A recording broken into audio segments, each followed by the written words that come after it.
Okay, welcome everybody to our third event of the People's Commission on the Water Sector. My name is Ewan McGahey.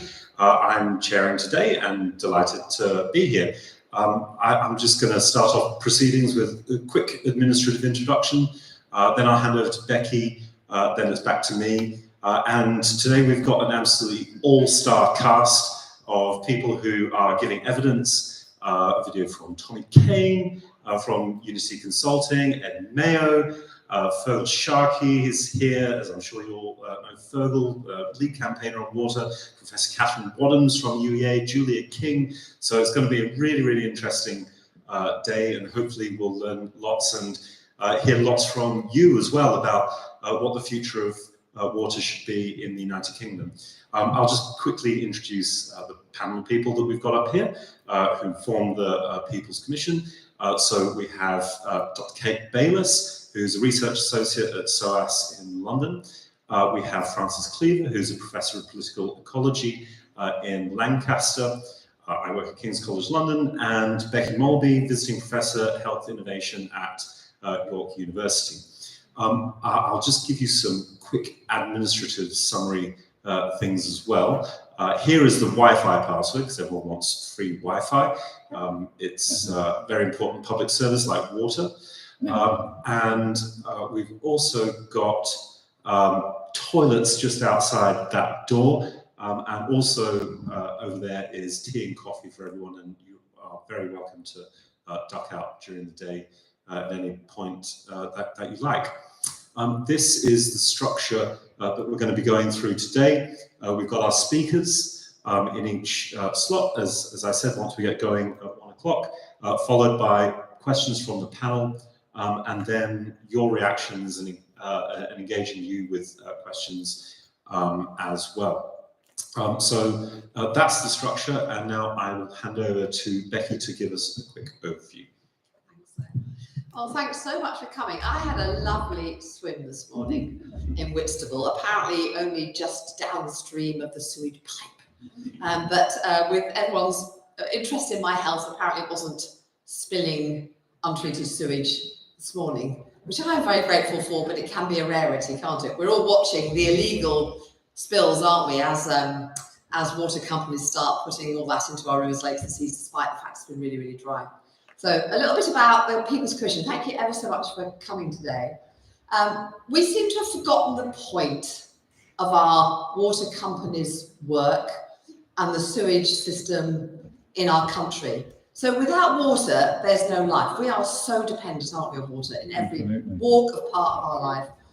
And actually, the purpose of the sewage system was originally set up to protect our public health, so we didn't get cholera, we didn't get sick. And somehow, every time I hear the news, every time Fergal's on the news, what you're talking about is money. We're rarely talking about the environment. And so what we're not seeing anywhere is anybody really taking any notice of the pressure on the water system.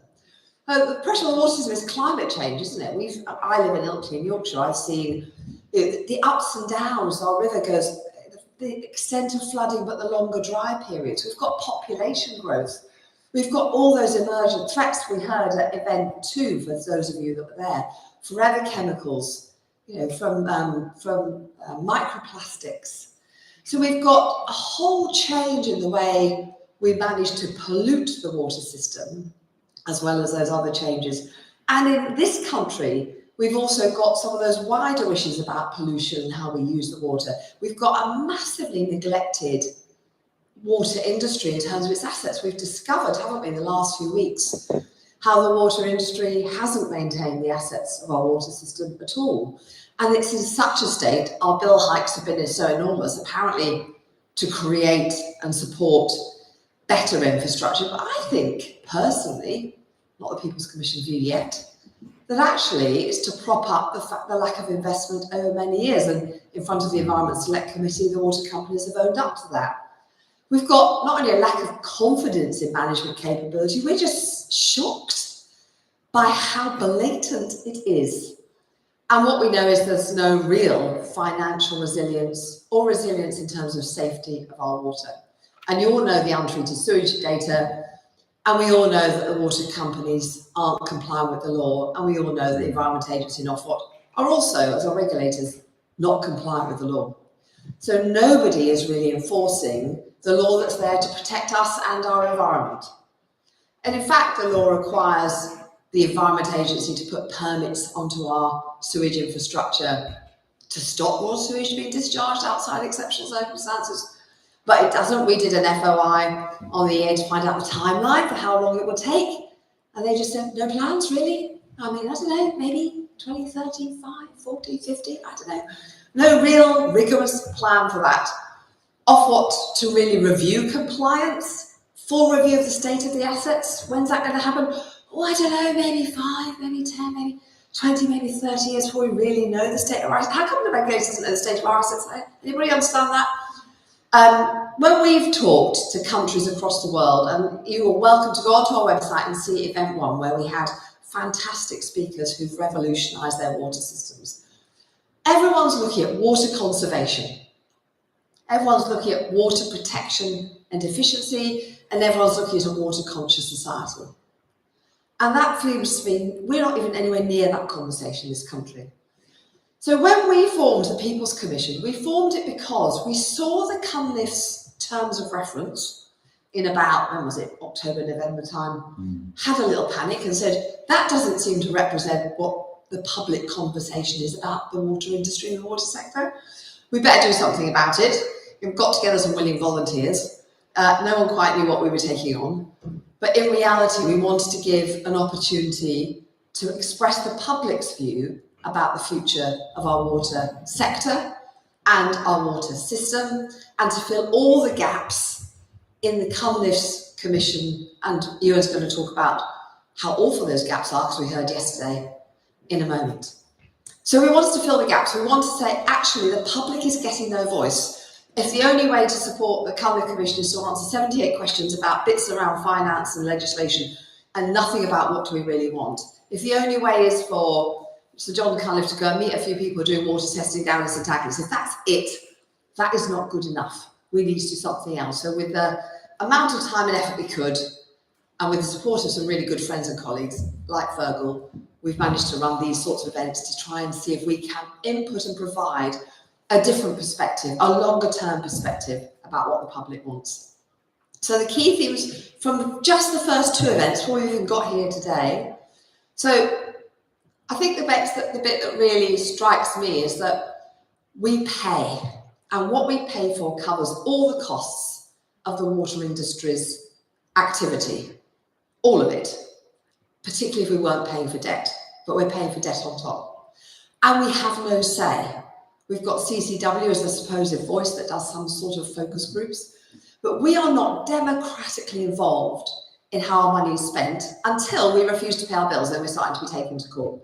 So we have no way, apart from, the media. Thank goodness for ITV here today. Thank goodness for the media coverage of this work. Otherwise, there is no chance. We had a point at the election. We thought we'd done something there. We thought we'd got that as an election issue, but they're walking away from it. So having a democratic role in decision making, which is absolutely a focus of today, is really, really important. Public ownership has to be on the table. We've seen that. You have to recognise that in every country across the world where there is public ownership, it's cheaper and you're getting better quality outcomes. And I'm not talking about necessarily nationalisation, but models where the public owns the entire system. That's what we're going to discuss. So we haven't talked about environmental justice. The water industry doesn't comply with the law and has no intention of it. It's quite happy to take the fines. Doesn't seem to matter. Isn't making any difference.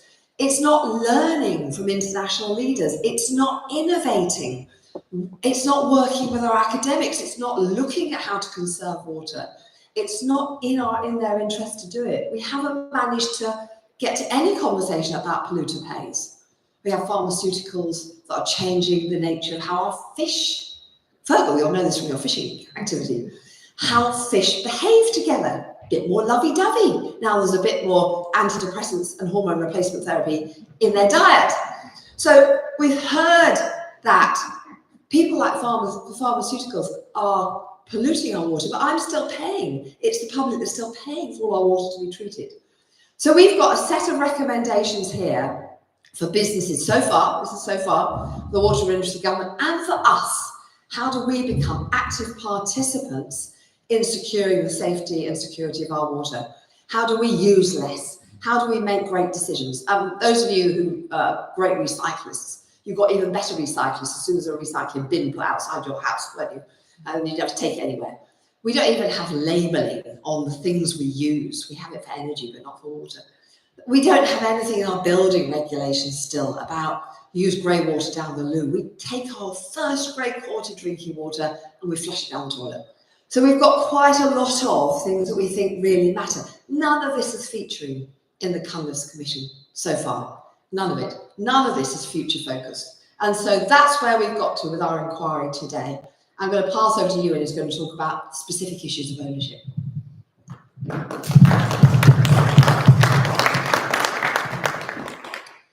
Great, thanks very much, Becky. So I'm going to give a quick summary of the state of that we're in and what the Cunliffe report is not looking at as a platform for the rest of proceedings today. So a quick rundown of, first of all, the state that we're in. Water company bills, the amount that you're paying, are being hiked by 36% over the next 5 years, which is allowed by Ofwat. Nearly every river in England is polluted through illegal dumping of untreated sewage. Our bathing water quality is now around the 5th worst in Europe, below Albania. Over £85 billion has been paid in real terms to shareholders since privatisation in 1989, and a similar figure in the tens of billions has been paid to bondholders, to banks. And that's on the around 65 billion or more than 65 billion pounds in debt that water companies in England have accumulated. Thames Water is a full 20 billion of that. And Wall Street banks are currently trying to extract another 800 billion for a 3 billion loan over 3 years. It's going through the courts right now. Over 1 trillion litres of water was leaked last year, as we're being told to try and conserve more. And no major reservoir has been built since privatisation, but 35 reservoirs are sold. So you might think that one of the most important questions if the government was doing a big important review would be to look at issues of ownership and governance. But when we look at the Cunliffe report, the interim report yesterday, emphatically no. So Cunliffe says companies are, first of all, on governance, we're not going to look at anything. Companies are expected to include independent directors.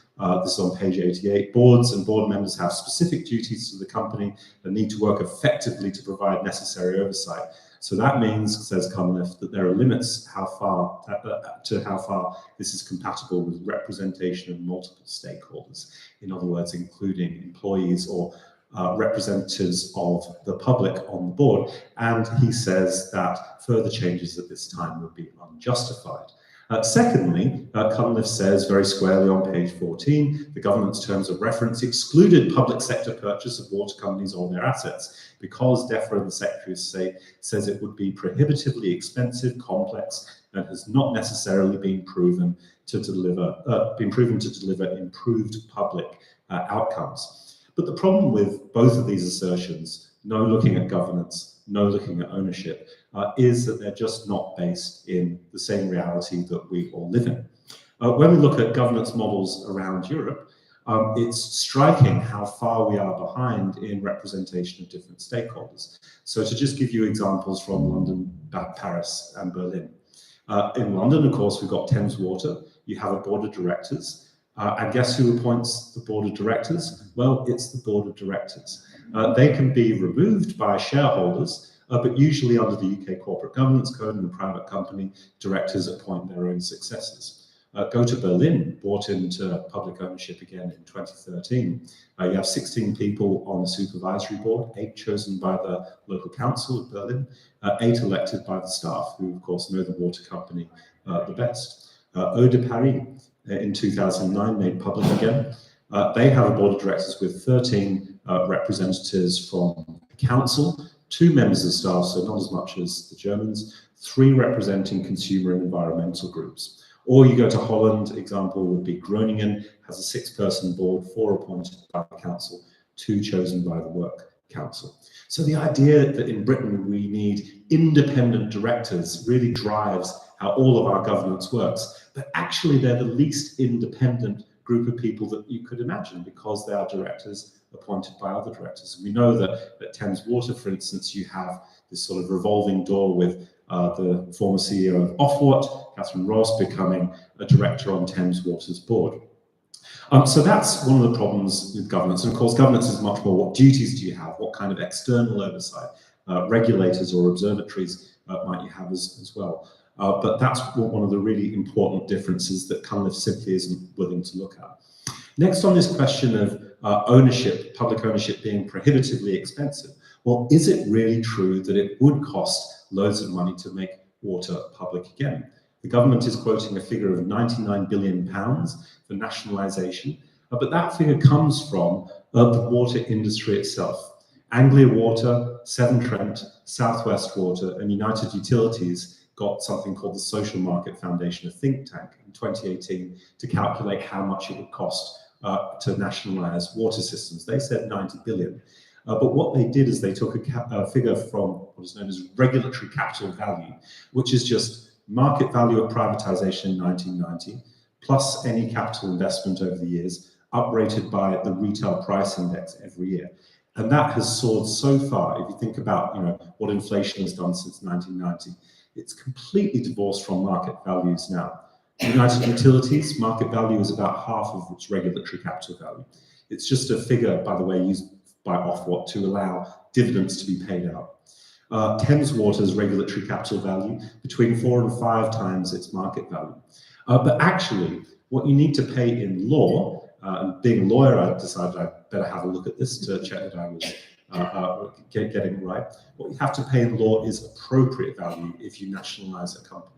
Or, according to the European Court of Human Rights, you have to strike a fair balance in the public interest between the shareholders of the bondholders that are being removed from the company, they're being bought out, and the public interest in making sure that the pollution is cleaned up, taking into account the money that shareholders or bondholders have already been paid.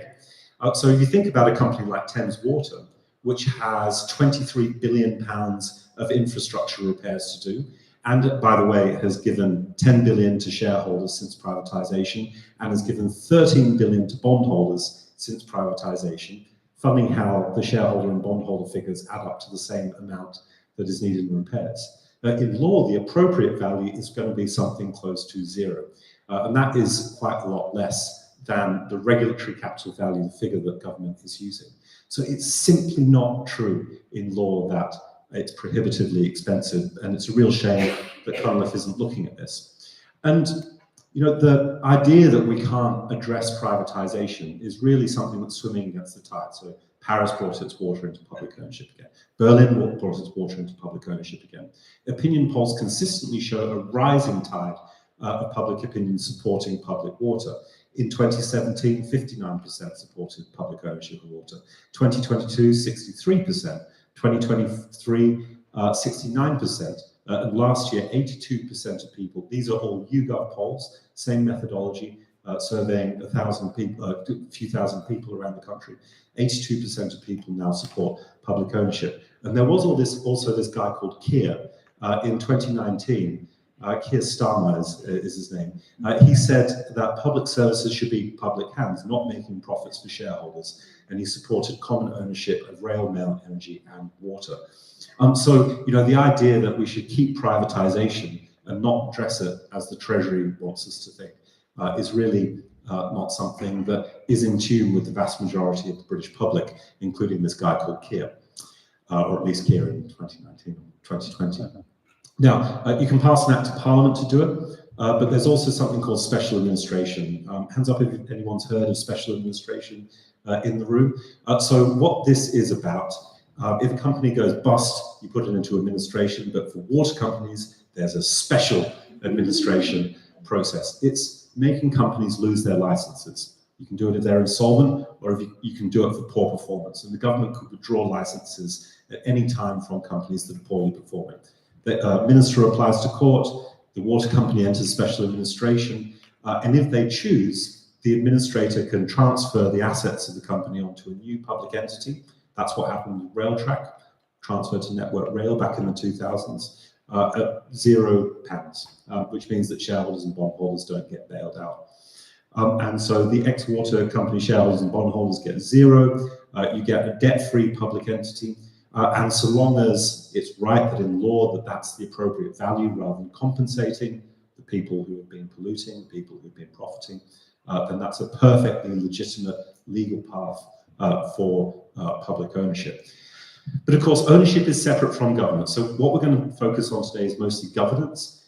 So whoever is the owners of a company, you could have different stakeholders represented in boards, different ways for oversight of the company.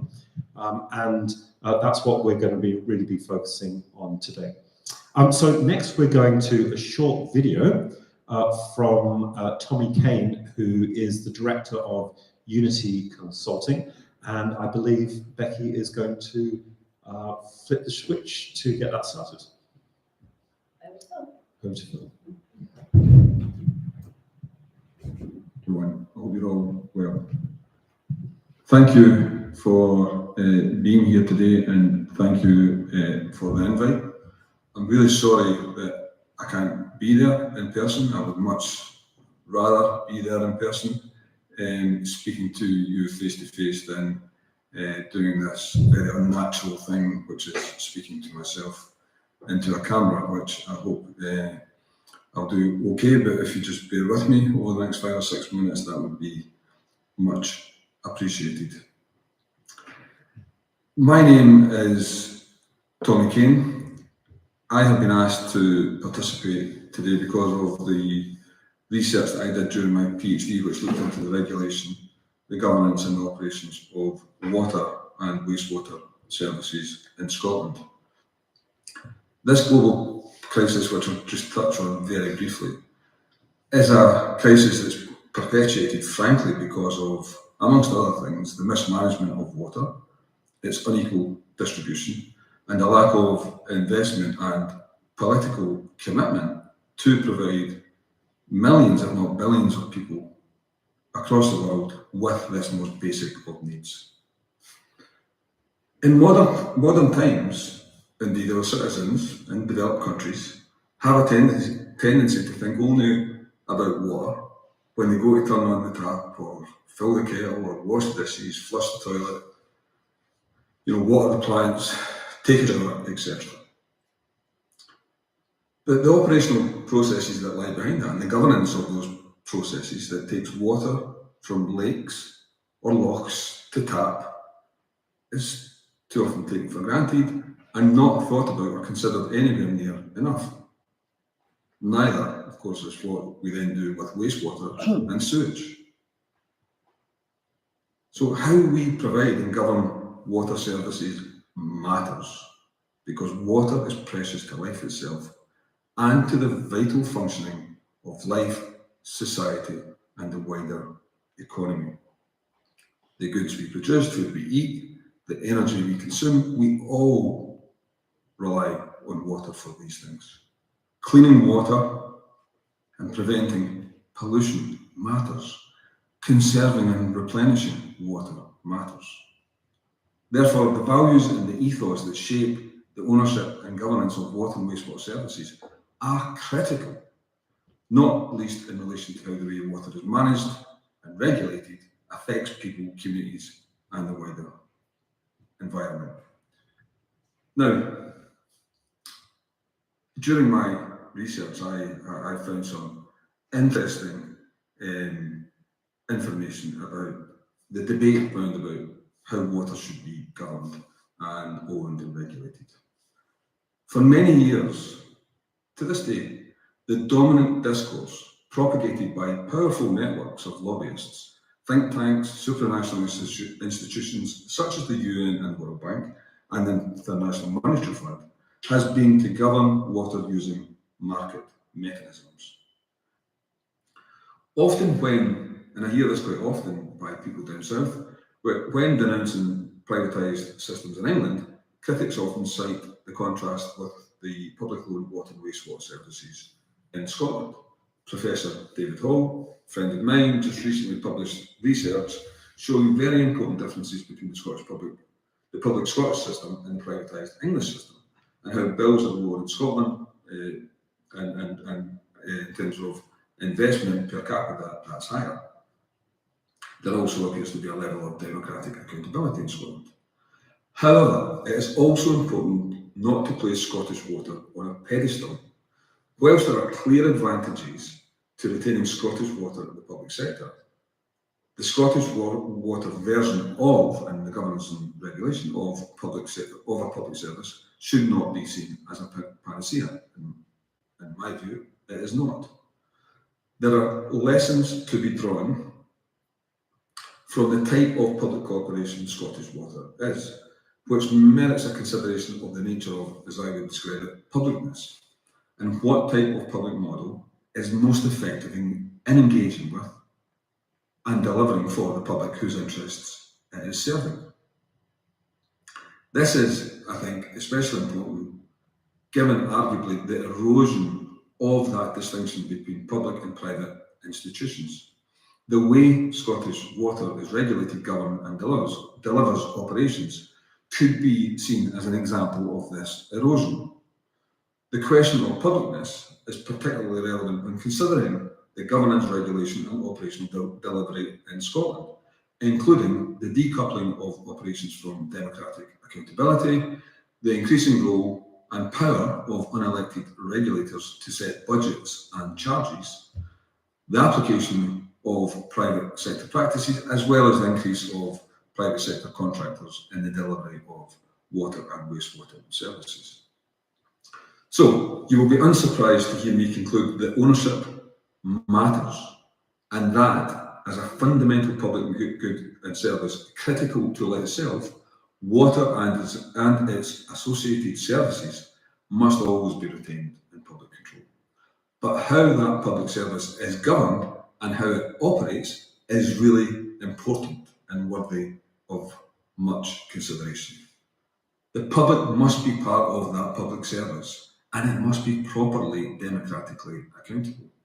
If designing a proper public service, like the Scottish Water, if designing a proper public service, the Scottish Water model will not be the template I would recommend you to mimic.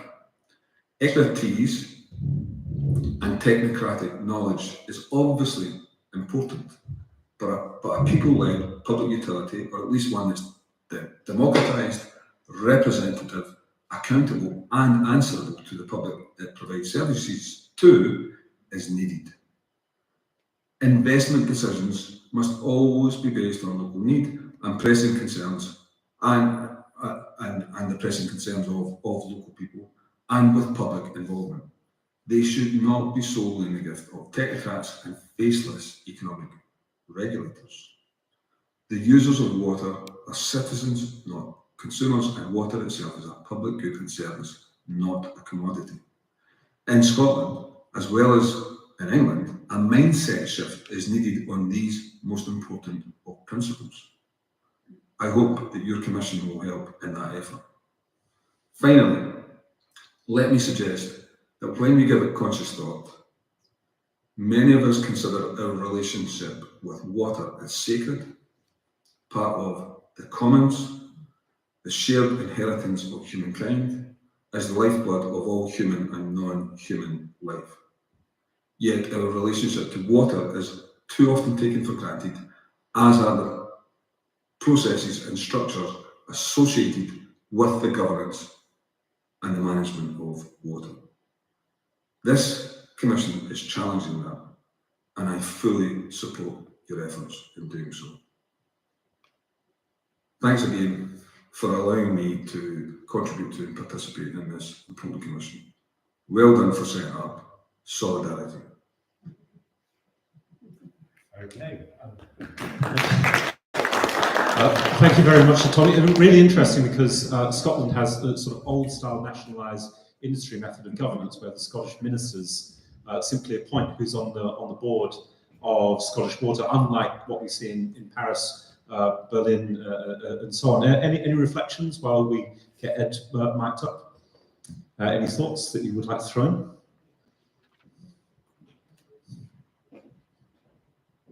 Yeah. Maybe stating the obvious, but it's just always that concern. I fully support nationalisation or remunicipalisation, as I prefer it now. But there is a problem when you have that level of government talking about managing it. Imagine Theresa Coffey running the water system in the UK. I mean, I don't want to imagine it. Well, she did, that's also true. Well, yes, sort of. But imagine she was directly responsible for running it.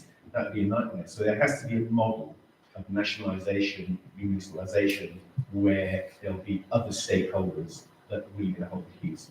Yeah, not all sort of top down from Whitehall, but broadening the base of voice. Yeah, fantastic. Well, so now warm welcome to Ed Mayo, who was the CEO of the Co-op Cooperatives UK, and you are going to talk to us more about, I think, mutuals and different models. So please, over to you. Thank you very much, Ewan and Becky, and that's a fabulous start. I am not an academic, so I'm not going to be throwing lots of statistics and theory your way. Neither am I in any way an expert on the water sector.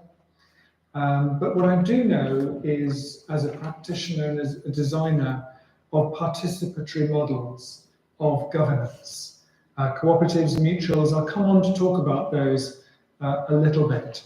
And a word on governance as well, but I thought I'd start from something slightly different, which is to tell you a story, a water-based story. So I want you to please imagine a river that is flowing through the streams. It is full at this time of year, and it's beautiful, it's unpolluted. And in this river, which probably has to be in a different country, a scorpion is walking along the side. Suddenly the banks get a bit more sandy, perhaps, in our mental image. And the scorpion needs to get across the river. And I'm not sure how much you know about scorpions, but swimming is not one of their strengths. It's the kind of the whole baggage that weighs them down behind. And the scorpion wanders along the banks of the river and sees, just playing in the bank, a frog, a green frog. And so the scorpion says to the frog, "I'll tell you what, please, would you take me across the river?" And the frog said, why would I do that? You're a scorpion. And the scorpion says, no, please, it would be a real generous gesture to you if you would take me across the river. I need to get across. I've got good reasons to get across. And the frog says, "No, you're a scorpion. You're going to sting me." And the scorpion said, "No, me sting? I haven't stung anybody today. I wouldn't do that." And the frog says, "No, absolutely not. Not going to take you across." And then the scorpion thinks for a while. And it says, "Well, look, I won't sting you. I promise I won't sting you. And you know that I won't sting you, because if I sting you, then actually we both die. I drown and you die of poison. So I'm not going to sting you." So the frog says, "Oh, I suppose that's right. It's logical, isn't it?" So frog says, "Okay, get on my back." The scorpion climbs on the back of the frog, and the frog sets off again through our river, tackling the stream, swimming powerfully and beautifully. And about halfway across the river, he feels a very sharp pain in his back. Yes, the scorpion has stung him. And the frog turns, looks up, dying because this is a fast-acting scorpion poison, and saying, "Why did you sting me?" And the scorpion was just all this water, just about to drown himself, looks at the frog and says, "I'm sorry, it's in my nature." Now, this is a story of privatization, because if you invite people in to run a precious natural service, particularly a monopoly, then they're going to behave as investors behave. They're going to behave to maximize their financial return, and they'll be able to game the system in order to be able to do so. And it's completely evident that this is the case, because in a monopoly context, you just do not have the accountabilities that would hold companies to fair practice and fair behavior. Instead, you get regulator or regulators whose job it is to try and second guess the working of the business about how much money they can make. And surprise, surprise, the businesses understand their business better than the regulators. They can pull the wool over the eyes of the regulators for 3 decades or more at huge cost. Now, the background, I just actually, sorry, going back is, about 25 years ago, I was running a green think tank called the New Economics Foundation. I worked there for 11 years.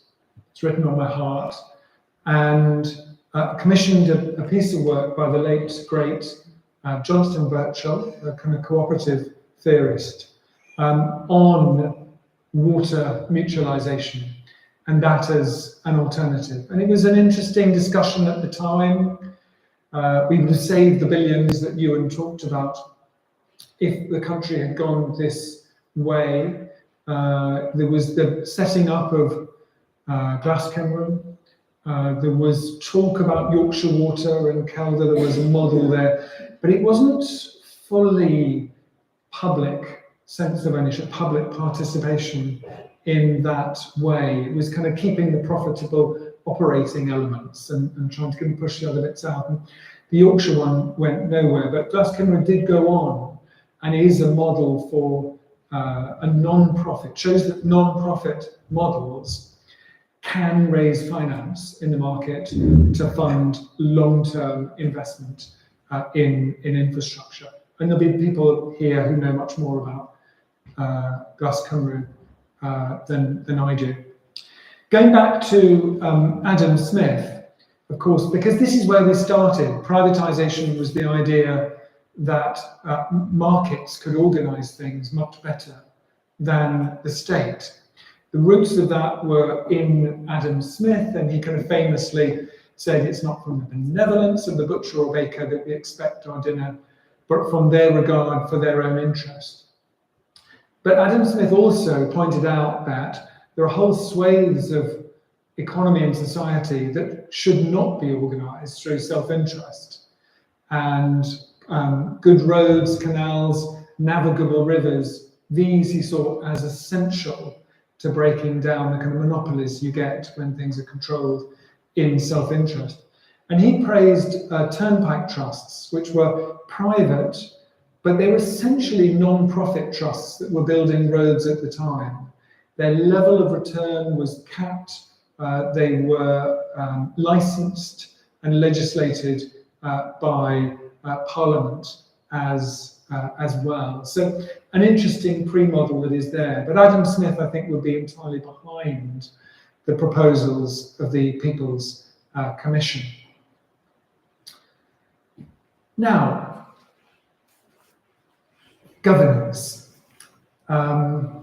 It's not a word that most people use, and it's a kind of technocratic language. So I just want to call that out because it's not evident what governance means. And I have been involved in research on public views on governance and sat in focus groups where people are saying, I have not got a clue what you are talking about.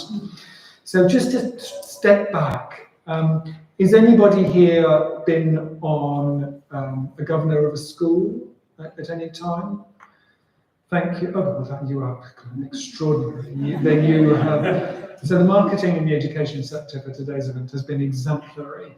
But perfect example. You're on a board, and your role is to guide and challenge the people that are paid to work to run the school, for example.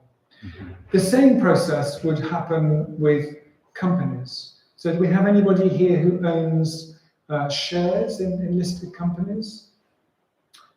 Thank you, a little less, okay, a bit more marketing to do there. Your shareholders, and you elect a board that is a mix of staff and independent directors. And the role of the board, again, is to hold the people running the business to account. Because it's it's something the academics call a kind of an ownership and control challenge, which is that if you just let the people that are paid to run the business, they'd run it in their own interests, not in the interest necessarily of the owners, shareholders in this case. So the governance describes the relationship between the shareholders and the board, and then the board oversight of what goes on in terms of the operations. And there are different models of governance.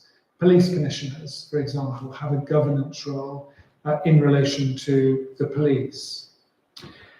Now, the sector that I've come from, the cooperative sector, has a long history within the UK, dating back to Rochdale in Lancashire, and there's about 6,000 cooperatives in the UK. There's about 3 million cooperatives worldwide, and they serve around 12% of the UK population, of the global population. So 12% are members of cooperatives in one form or another. And what's interesting about cooperatives, what's different is their governance model. So ownership means something slightly different, and governance means something slightly different. And I'll go on to explain these. But why am I talking about co-ops anyway? It's to answer this point that Tommy was raising about the difference between public ownership and a public sense of ownership. And actually, in a lot of the academic work on governance in business, actually it's the sense of ownership that matters alongside the reality of ownership. So work on family firms, for example, as well as employee ownership and worker co-ops. I put this slide up because there's an absolute call to opposition for the kind of privatization that we are seeing. And that opposition is growing. It's on the radio. You are part of it, I hope, in coming through, if not when you came in, by the time that you leave. But opposition has to live alongside proposition. What is it that actually we think could work better? And that's why it's really helpful and important to be exploring these matters and to do so openly. And the good news is that there's not one single alternative. There's a number of different ways in which we can look at this. The key to bridging the gap between public ownership and a public sense of ownership is public participation, is people's involvement in one way or another, so that they're part of the chain of accountability. And that participation can happen in different ways.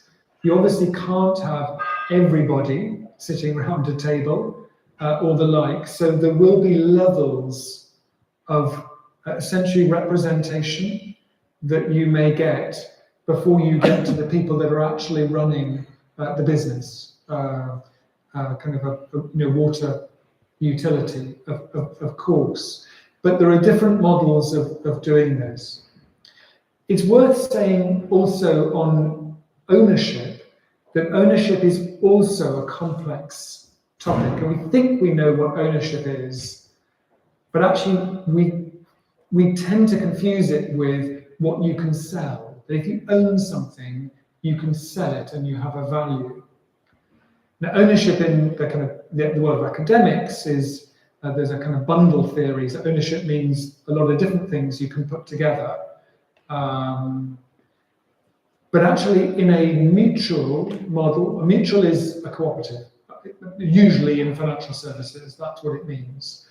In a mutual model, a cooperative model, ownership means that you have a right of voice, but you have no right of selling a kind of profitable share of the business. If you put money in, you take that money out in the same way.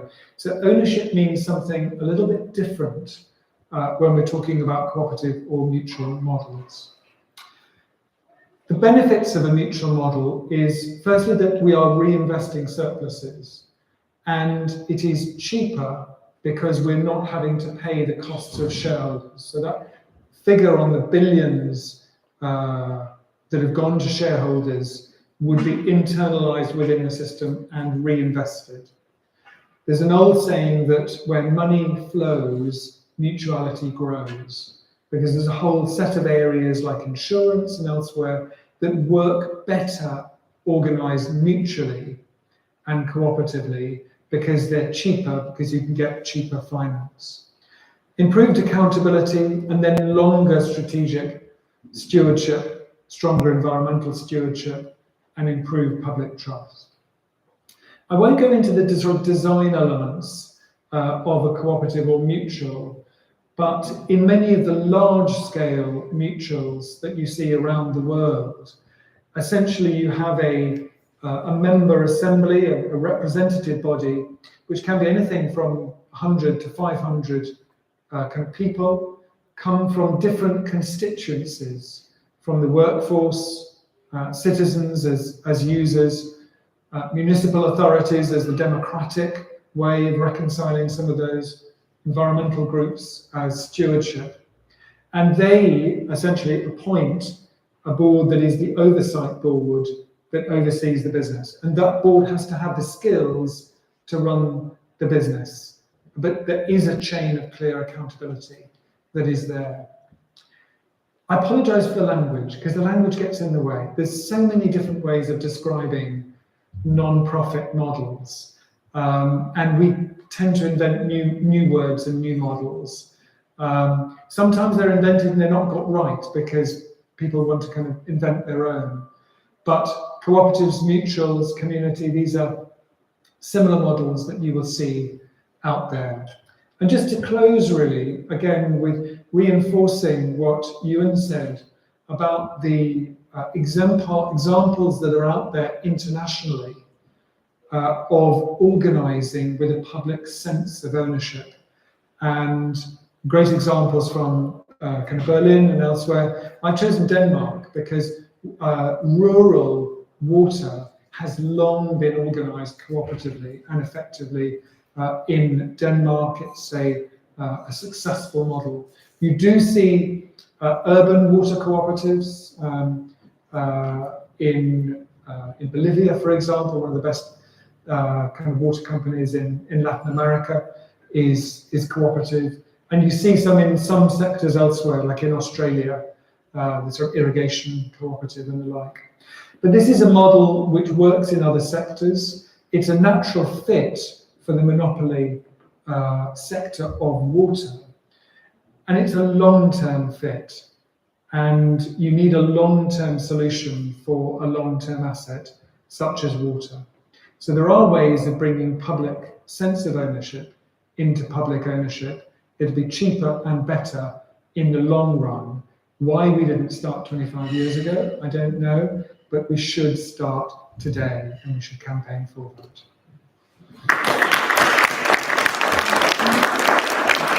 Great, well, thank you very much, Ed. And I think that you spell out really nicely how you bridge the gap between ownership and the sense of ownership with governance or voice, to use non-technical language. So now we'll have a burst of questions from our panel, starting with Francis. Thank Thanks. Yeah, thanks. Very interesting, Ed. You mentioned about the people's involvement being the key thing, and you also mentioned like different levels of representation of different constituencies. But who is it exactly who would be involved? For example, if it was a water mutual or a water cooperative, would it be the bill payers? Would it be the council? Would it be trade unions? There are different options around this. The simplest model, the sort of Danish model, is essentially a consumer cooperative.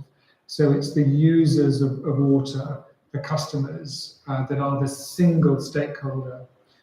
But there's increasing recognition that you can bring in different stakeholders, and particularly if you have that three-tier structure that I'm just talking about in terms of governance. So you can enfranchise and recognise different constituencies, and there's scope for that. Within each constituency, you know, voting is one member, one vote. That's sort of a democratic principle of the cooperative model. But then each constituency has a different weighted vote within there. So recognition of organised labour, those working in the sector, is a legitimate kind of voice. Those whose concern is for habitats or for other species need to be given voice, and the only way to do that is probably through the kind of non-profits, charities working in the sector.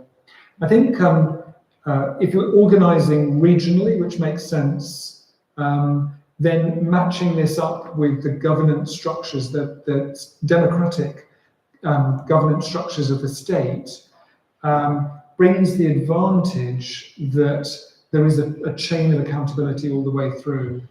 And it's just marrying that with a participatory practice to be able to ensure that there is that genuine accountability that is there. I mean, I would call for, the Mayor of London, for example, to establish Water for London. We have Transport for London. I know that London is not an exact match with Thames Water, it's only part of it. I speak as a resident of London, so I don't want to be, kind of partial on this. But to establish something within London that could start the preparation to play a critical role for what is coming. You don't have to be an academic or a professor to see that the failure of Thames Water is coming. We need to prepare for it. And Cunliffe is going out with a blindfold in not addressing that. So that might be kind of one way through that. So I think the answer is an encouragement that we can explore this. Cooperatives and mutuals cannot be instituted from the state, from above. It needs legislation, of course, and regulatory action to make this work. But these things need to be evolved and explored as a participatory process.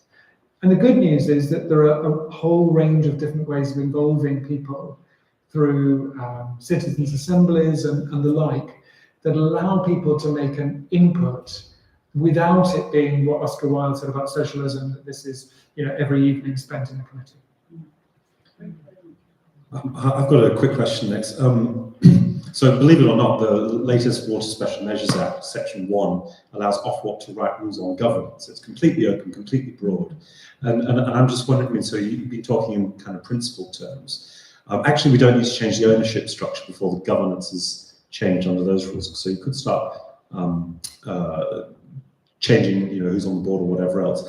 If you were Ofwat and you could use these powers, or what would you tell Ofwat to do? I mean, who might you tell Ofwat to put on the board of Thames Water or something else, if you could, if you have an idea?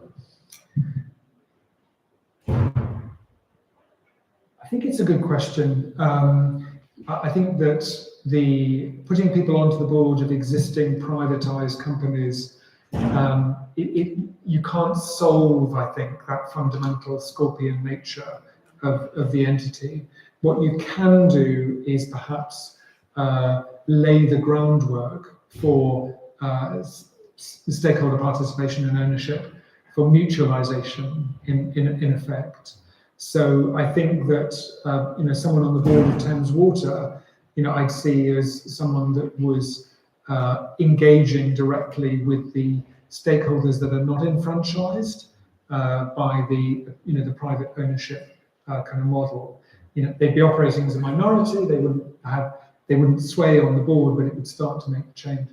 I think the larger area to focus on, and you know as a lawyer whether this was included or not, is purpose. What is the purpose of water companies? And it seems to me that we have to start with purpose, getting the right purpose in place, and then things follow. Otherwise, you're back to scorpion behaviour, because the purpose of Thames Water is fundamentally to make money for the shareholders. Everything else is necessary burdens and regulatory demands. Whereas if the purpose is a clean, sustainable, inclusive kind of water ecosystem, then that's a different place. So given a choice, I'd start with purpose and then move on to people. Of course, most countries have employees on boards, even their private companies. But so You're saying it would be difficult to include the public as well. I think the experience around involving employees on boards, which is very strong in Germany, so a model of co-determination, is that you can't just have one person, that they are alone, that they need to be a significant element that is there. But to my mind, Thames Water is broken, and ideas of trying to make it slightly less broken, I think, are less important than prefiguring what needs to come, which is something that can work for future. Ed, so it's hard to sit here and not feel very passive about what's going on, particularly after yesterday. And I liked what you were saying about how you might engage around purpose. And we've been thinking about public participation in decision making at local, regional, and national level. At local, we've got people here today who are citizen scientists who are beginning to test and lobby. Mostly it's where people start. Some of us who are further on are beginning to now work out evaluation, impact studies for the changes that are happening. Really in pulling the water companies into a different purpose. Because once you have a conversation about evaluation is a way of changing what purpose is about. So I'd be really interested to hear what you think about how we do this readiness, because we listened to Montpellier, they said it took 3 years to get the public ready for. Let's assume it's going to take some years. What are we going to do here to get ready at local level, to be participatory in the process, at regional level and at national level, given that we think we're going to tip into some sort of mutual over time? Well, I think the Commission is a lovely start on this. I mean, they always say about commissions that commissions take minutes and last for years. And you're turning that on its head by saying the purpose of this commission is actually to engage the public in these kinds of debates and conversations. And it seems to me that there is a passion there, but there's also a lot of distrust and disbelief that government, political parties, most political parties, maybe all political parties, will they really take action on this? So I think it's hard to ask people to engage if it's a speculative exercise. So I think the starting has to be some recognition that this is coming, that actually, that there needs to be preparation. Now, if the preparation isn't right, if a kind of a new model doesn't prove itself, it doesn't get public trust and engagement over that 3-year period, then maybe that won't work. Maybe there is something else that needs to be looked at. But I think that actually to engage people outside of a minority, it's got to be shown that it is a serious possibility that is there. I think the second thing is around which is a real strength of, again, this public sense of ownership, which is that we need people to act with stewardship as individual users of water as well. And we're a wet set of islands here, but that's changing. Climate change is changing, and conservation of water is going to be a big issue this year. So our own behaviour also needs to change in relation to water. So there's a bigger story about public participation in relation with water than just the kind of structures of water ownership. But in order to build that, we have to build through trust. So those are kind of two thoughts to start with. Great, well, thank you so much, Ed. And let's give Ed a quick round of applause. And now we'll just do a change around, but again, can I ask you any thoughts, reflections on what we've heard, comments that you'd like to offer, and Fergal will come up next. Yes, just over here at the back, please. I was just going to say, I've sat on as a layperson on national influencing committees, as it were. And I think the thing you're describing in terms of small networks of people feeding into your commission is two different audiences. One where you have lay people learning how to speak to the actual people in the industry so that they can transfer they can communicate that way. But you need an entirely other section within your network, which is communicating across the breadth to get local people able to have the language that you want them to have, to be able to feed into your cause. And that's really, really tough. That's the hardest part. Great, so sort of vertical as well as horizontal. Yeah. Thank you very much. And now delighted to introduce Fergal. Sharky, take it away, Fergal. Thank you very much, everybody. Welcome to Whitstable. I'm going to begin telling you about a man called James. James was an electrician. He raised 8 children in Northern Ireland through the 1950s, 60s and 70s. Particularly dynamic time, shall we say, socially in Northern Ireland. And in fact, an extraordinary time to raise a family with any sense of reason, rational decency, structure. James, like a lot of parents, figured that the salvation of his children would be a thing called education. And for an extraordinarily long time, he was doing fantastically well, because James, like every other parent, did not want his children to have to put up with the same inconveniences and the same way of life that he did. And for a long, long time, he was doing fantastically well. Teachers, nurses, journalists, it was going brilliantly. Until he came to number 3 son. That would be the one called Fergal, who suddenly announced one day he was abandoning a very decent career delivering tellies for radio rentals for an opportunity to appear on Top of the Pops. Which, by the way, if you were James and a big reader of the Sunday tabloids, you would know instantly would mean that Fergal would spend the rest of his life driving cars into swimming pools during some night of drug-crazed debauchery. I have to tell you, I've spent the last 45 years of my bloody life trying to find that party deeply unsuccessfully. And in fact, I wonder sometimes, what the hell went wrong, Sharky, when you find yourself on a Wednesday afternoon addressing the good people of Whitstable? I was asked to talk about regulation. Yes, around about. But we can not escape from it. It was regulation that meant that I could drive my car to the station today because I have a driving license. The law demands I have a license. The law demands I have bloody insurance. The law demands I have an MOT. All of it's regulation. The law demands that I buy a bloody ticket to get on the train to come to Whitstable. The law demands if I go for a drink after tonight, that I have to leave the pub by a certain time, and the law demands that even though I was the captain of the Irish smoking team, I can no longer walk into this building and fag it up as much as I like. Water presents a very particular set of issues. We're dealing with something that we fundamentally cannot exist without. Cigarettes, I haven't smoked in 10 years. I don't drink a lot, so I can get away with not drinking most of the time. But water is a fundamental necessity of human life itself. Becky will now correct me. I think we've got up to about 72, 74 hours without water, and dehydration starts kicking in, your organs start shutting down, and you will find yourself in a very bad state of affairs very quickly. It is the opium that keeps us alive. Secondly, we have scarcity. There's only so much of it.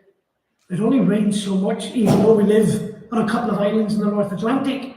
But there is a certain volume of rain that falls on the land that we can then try and capture and provide to that 65 million people that simply cannot exist without it. So with water, we've got a double whammy. So what do we do with this extraordinary rare thing? We've got scarcity, and it's a necessity. Well, we hand control of it, and we hand control of the market to a bunch of monopolies. That was a pretty stupid idea. Because the simple thing is, there's a reason why monopolies are illegal. They will, by definition and by desire, want to manipulate that dominant position they have within any market. And we're witnessing that going on at this very minute in time. Now, you'll hear people say that red tape's terrible. In fact, John Cunliffe was making that very, very comment yesterday. The regulation and the law around the water industry is far too complicated. People don't understand it. There's too much red tape. We have to get rid of it. Do not ever forget for 1 second, and I appreciate it's a very socialist kind of ideal. When people talk about red tape, and particularly big multinational companies and big venture capital funds, what they're actually talking about is things like minimum wage, holiday pay, sick pay, maternity leave, and your miserable little pension that they might make a contribution towards so that you can retire with some decent standard of life when you're too old and exhausted to work. And when it comes to water, well, why do we have to clean it? Can we not cut out that test and just feed it to people? Well, it's barely possible. You think this stuff doesn't happen? It was not for the brilliance of an environmental journalist called Rachel Salvage that figured out the Cambridge water, one of their boreholes where they're extracting water from to feed into the local supply system, was contaminated, had been contaminated for months, and that Cambridge water was supposed to declare it to the drinking water inspectorate and shut that borehole down. They somehow forgot to mention it until the day that brilliant journalist phoned up and started asking awkward questions about the borehole that was contaminated. Bingo, that afternoon, Cambridge water reported the contamination. The simple truth is, when it comes to something as scarce and as rare as water, you are going to have regulation. You simply can't escape it. And by the way, as society, we'd be insane not to demand regulation. So what we need to focus on is what is the size, shape, and extent of that regulation. Now, here in England and Wales, we've gone for the big one. We've not only got one, but we get two regulators. The Environment Agency, who are supposed to protect the environment, and therefore our interest as customers in that environment from damage and harm and exploitation by these water companies, taking too much water out of the environment.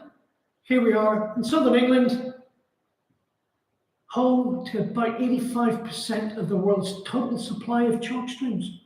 There's only 225 in the entire planet, and most of them are within a couple of hours' drive from where we're standing right now.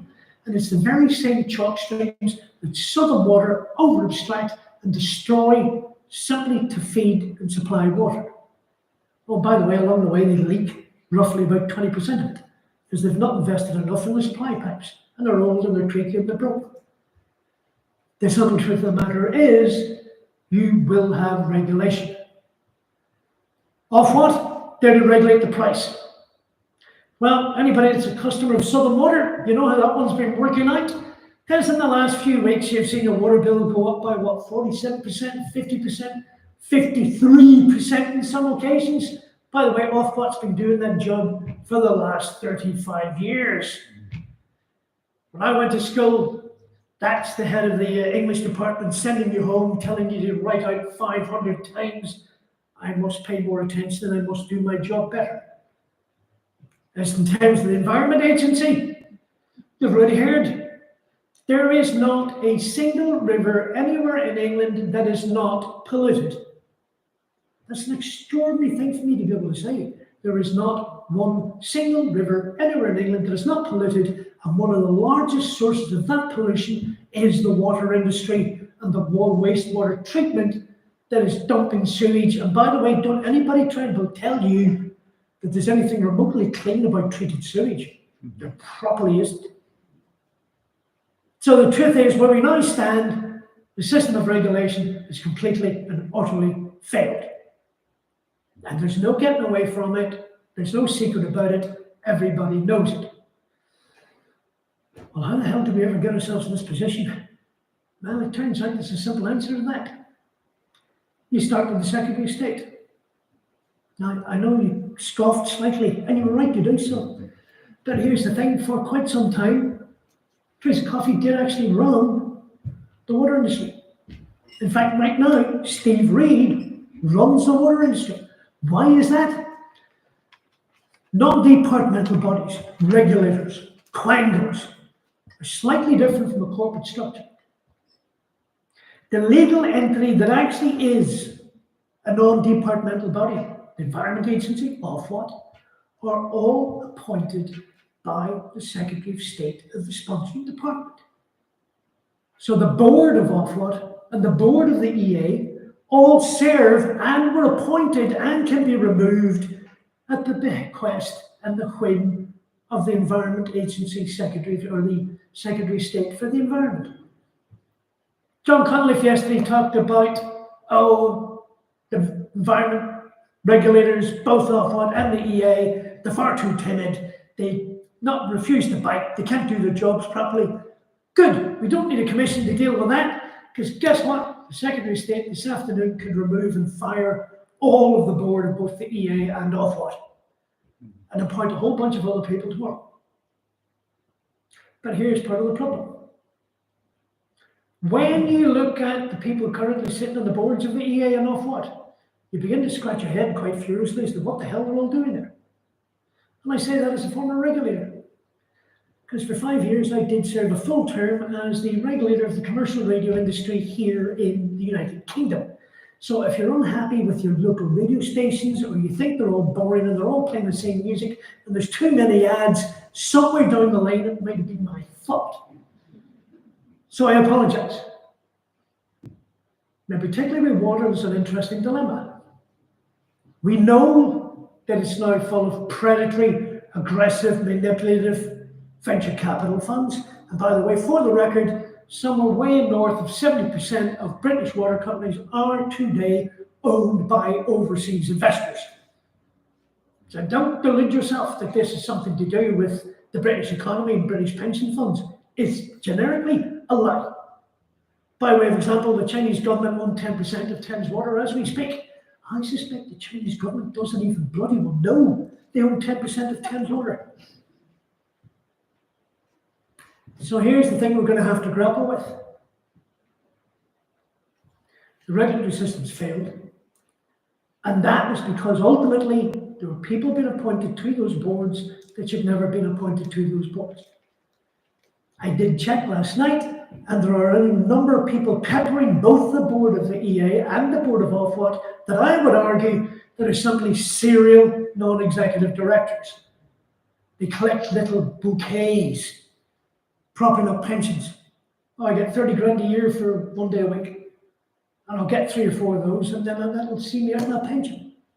When it comes to the likes of sitting in front of, and I have had people senior level in Ofwat right now discussing KKR with me and genuinely trying to persuade me, but it's okay. The nice man from KKR said they weren't going to take any dividends for the next 10 years and they would float the company, and that's how they made their money back. I almost split my seams laughing, because it shows an instant lack of knowledge, skill and experience and instinct to how those companies operate and how they run and what ambitions and desires they have. I'll give you an idea. There's a simple old adage in the music industry. We have this weekly performance. It's called the Top 40 Chart. And you'll get asked a very simple question. Fergal, you're running this company. How many records do we have in the top 40 this week? And guess what? 8 is a much better answer than 6. And none was never, ever an answer I ever tried to come up with. And the basic rule is you will do what you think you need to do to make sure we're having more hits than our competitors. Oh, and by the way, in the case of Severn Trent, we now have a chief executive that has earned 30 million quid in 10 years. Now, what do you think Liv Garfield's motivation and drive is? That she has to confuse, baffle, and outwit and outmaneuver the regulator, or get another £3 million bonus this year? Takes a heartbeat to work that out. I'm all for getting rid of the profit motive, because the simple reality is these companies have taken £84 billion of our money that they've ram-raided out of our bank accounts, and they've made off over the horizon. As my friend George Monbiot says, the only non-leaky pipe a water company ever built was the one between customers' pockets and shareholders' bank accounts. I suspect if that 84 billion were actually reinvested into the network and securing Kent's future water supply and cleaning up the sewage system, Becky Mulvey and I would have never have met. I would right now be driving an expensive sports car into a swimming pool in the middle of some afternoon of drug-crazed debauchery. We can actually change this, and this is why this commission matters, because this actually right now fundamentally is the only commission that matters. Because the bit that I left out about my mum and dad, it was a housewife who raised 8 kids. It was an electrician. And I watched the unemployed, the housewife, the plumber, the brickie, and the electrician bring down a corrupt, rotten government in Northern Ireland in 1972. And like every other momentous moment of social change, it begins in rooms like this with people like you. You're the future. If you want this to happen, get out there and make sure you do. My name is Fergal Sharkey. May your God go with you.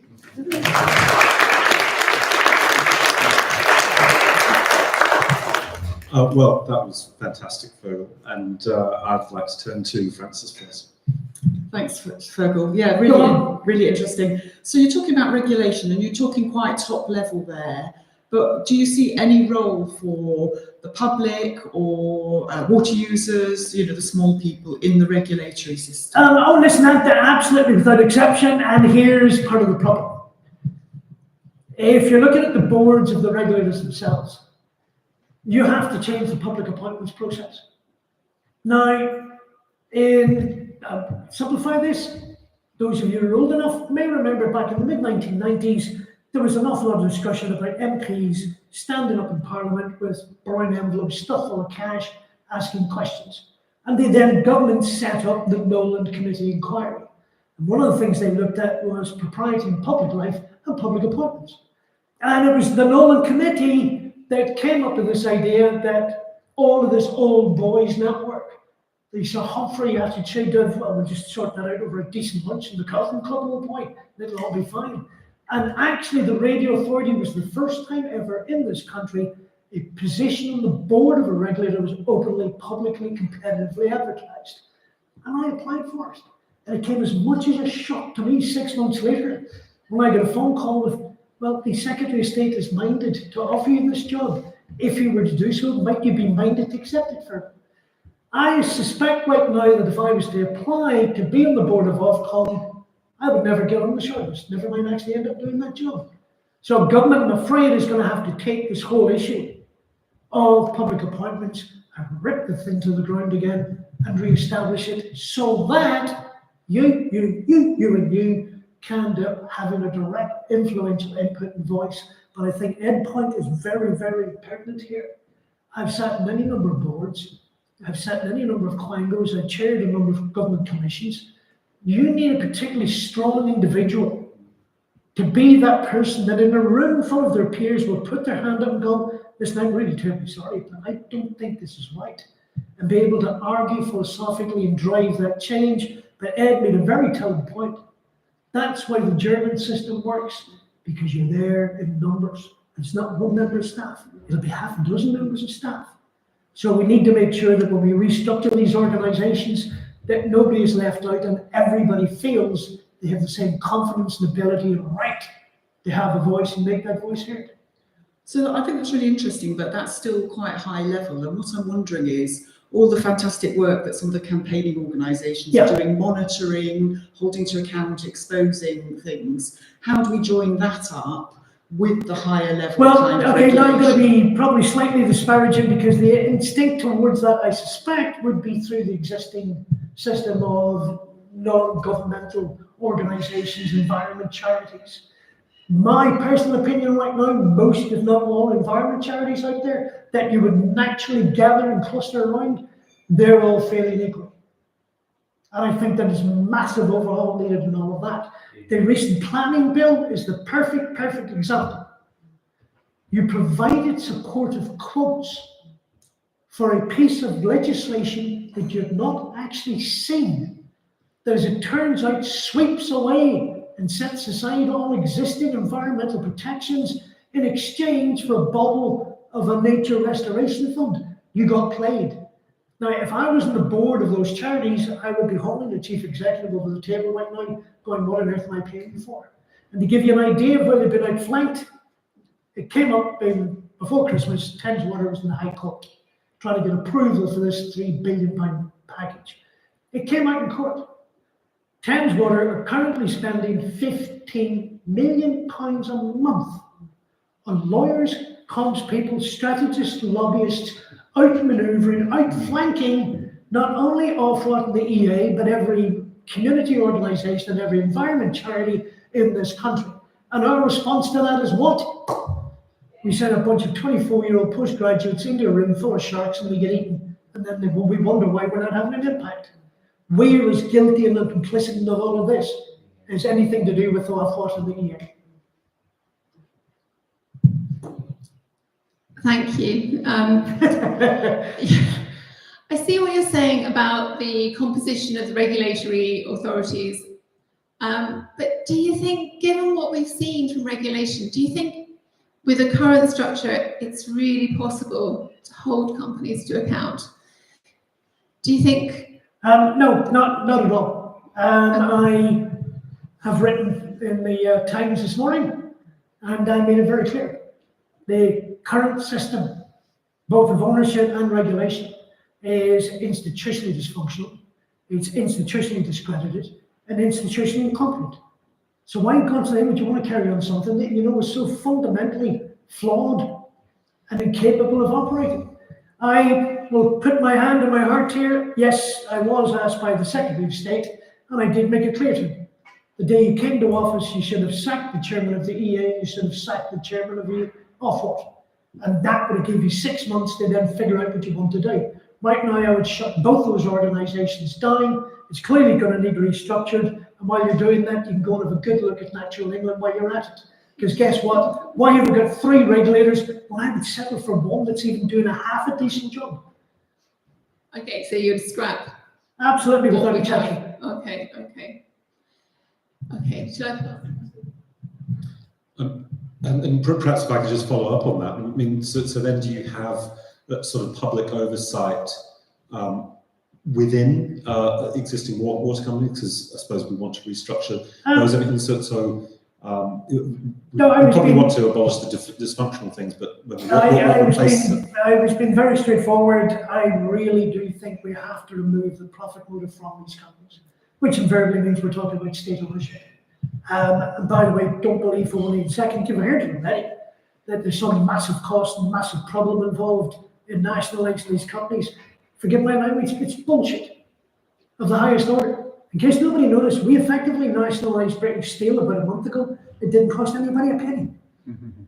If you want to get into the complications of it, just one of many things. Whatever bill's going through Parliament tonight, I'm going to attach a quick amendment to the dog walkers and tree climbers bill. I'm going to change the audit regulations. I'm going to force every single water company to declare the cost of fixing this as a liability on their balance sheet. Bingo, every single one of them just failed the going concern test and just bankrupted them.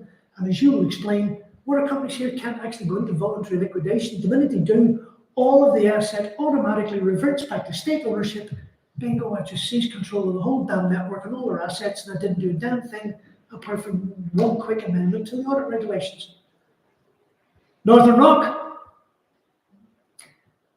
I know the man that was made chairman of Northern Rock when it was about to collapse. And him and his team came up with the idea that the share value of a company that was bankrupt was nothing. So the shareholders got nothing. That went all the way to the Supreme Court in this country 2 years ago. And after a decade of litigation, the Supreme Court in this country declared that yes, the share value of a company that's bankrupt was nothing, and therefore Northern Rock shareholders weren't entitled to a penny. By my calculations, over 64% of Thames Water's current shareholders have written off the value of those shares as worthless. They're not worth a penny. USS, the Ontario Pension Fund, Abu Dhabi, Queensland Government, they're worthless. So if 64% of the shareholders are telling me they think the shares are worthless, how much do you think I'm going to pay for the other 34%? I'll do you a favour, there's a quid, I'll take it off your hands. So do not tell me this is going to cost me 90 billion quid, because as we've discussed, that regulated capital value is completely made up work of fixing in the first place. This is easily done. You just need the vision, the determination, and the ambition to do it. And current government lacks all of the above. Fergal, Yes. we've known each other a while, and some years ago you weren't so down on the privatised model. Hang on, I'm finished. He's obviously worse. And I'm thinking back to the Scorpion Frog. And I'm seeing Cunliffe saying yesterday, the most important determinant of how ownership affects performance is the investment model of the underlying investors. Scorpion mentality. We're trying to move to a very different mentality with the government we thought was in their mentality. It's clearly not. It's been captured by it. Those are starkly different views of the world. How are we going to move from this to this? Because you've moved. So tell us how. Let me start with this idea, and John Cunliffe was repeating it yesterday. As I said in the Times today, Sir John Cunliffe has just been Sir Humphrey. I.e., it's classic yes minister, never ever set up an inquiry unless you know in advance what the findings are going to be. This idea that water companies invest and the shareholders put money into these companies. Secretary of State is still quoting £4 billion worth of private sector investment that we then will pay them back in dribs and drabs over the next 20, 30, 40 years. It is just nonsense from one end to the other. And I'm afraid Secretary of State, the chief executive of Northumberland Water, blew the whistle on the whole thing, accidentally, by the way, about 2 months ago in front of a select committee. The investment that Northumberland Water are making over the next 5 years, 85% of it's been funded directly out of the bill increases. The only bit they're worrying about is the last 15%, and they think they may just load more debt onto the company, but actually it's pushing against its headroom. So if they can't get the debt, they'll just load the whole lot of it 100% back onto the customers. Do not for 1 second believe a word of that. There isn't a single case that any water company's been able to justify and prove that they have actually spent a single year where the shareholders put more money into that company than they've ever taken out. And by God, we've looked, and I know a lot of people. Thames Water being the perfect example, there is not a single year in history that Thames Water shareholders took out more money than they ever put in. So the whole thing's a con game. And that's when you begin to realise that, okay, so we've been conned. And all we've actually been doing is providing a massive amount of money that they knew legally they should have been spent on the sewage system. And by the way, water companies know this. I've got the letters from Ofwat to the water companies reminding them of their statutory obligation to build, operate, and maintain properly functioning sewage systems. Or to quote, capable of effectually dealing with the contents of those sewers. If it's in the sewer, it's your job to deal with it. Ofwat then sent a second letter going, oh, by the way, we have provided you with all of the funding that you ever needed to meet that legal obligation, and that's something you confirm to us annually or certify annually that you know what the law requires of you and you've got the money to do it. Well, clearly they never spent it on the bloody sewage system. And that's when you then get into, well, where the hell did this £84 billion worth of dividends come from? And where did this 60, 70 billion pounds worth of interest payments come from? We've been had. And that is the realization. And even I took a while to work it out.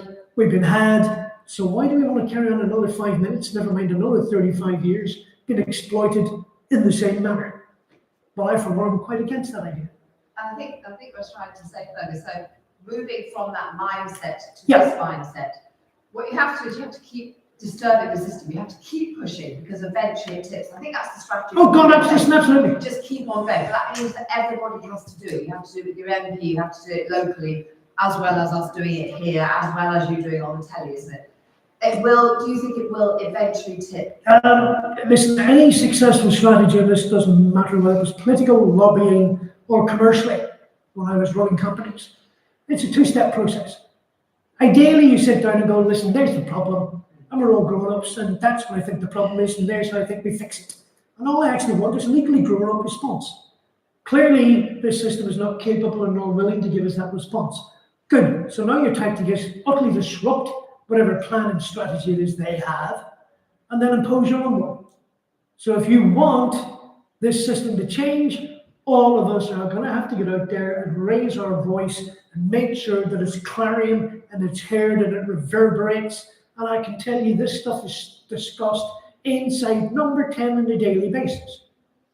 I'll give you an insight. I've sat in political meetings where we've sat around and discussed the problem in Whitehall for an hour. And go, great, we've got a problem, we've got a plan, we fixed it. And then someone at the last minute will go, but what's the Daily Mail going to say? And Jesus Christ, the whole thing will untangle it in 5 minutes flat. The public has the voice that can win this. You just have to decide you're prepared to pick that battle and you're prepared to do what it takes to win. And right now, there's my concern, not with people like you, but the organizations we've put in place, like the environment charities and stuff, they're not prepared and they don't know how to win this yet. Thanks very much. So now to you for questions or reflections. If you'd just like to throw your hand up, I already saw one over here. Yes, sir. Damn, I thought we were all going to give them a Yeah. Carry on then. Thanks, Fergal. You're welcome. You mentioned numbers, which is the biggest number, 100 or 7. Well, I tried to tell my local Labour Party what they should be doing in going for the general elections that we're talking about. Yeah. Last year is 100% of the population use water. Yeah. So water should be your election prominent thing, not public transport, which when I looked it up on a great thing called Alexa, Yeah. it said 4 to 7% uses regularly public transport. Yeah? Yeah. So which should have been going for? I didn't get listened to it. So. Okay. And another one of your points, I had a little clip from the Times recently, which says Southeast Water taps owners for 200 million. And like you said, the shareholders in these companies are from Canada, Australia, New Zealand, even one mentioned here was NatWest Pension. Mm-hmm.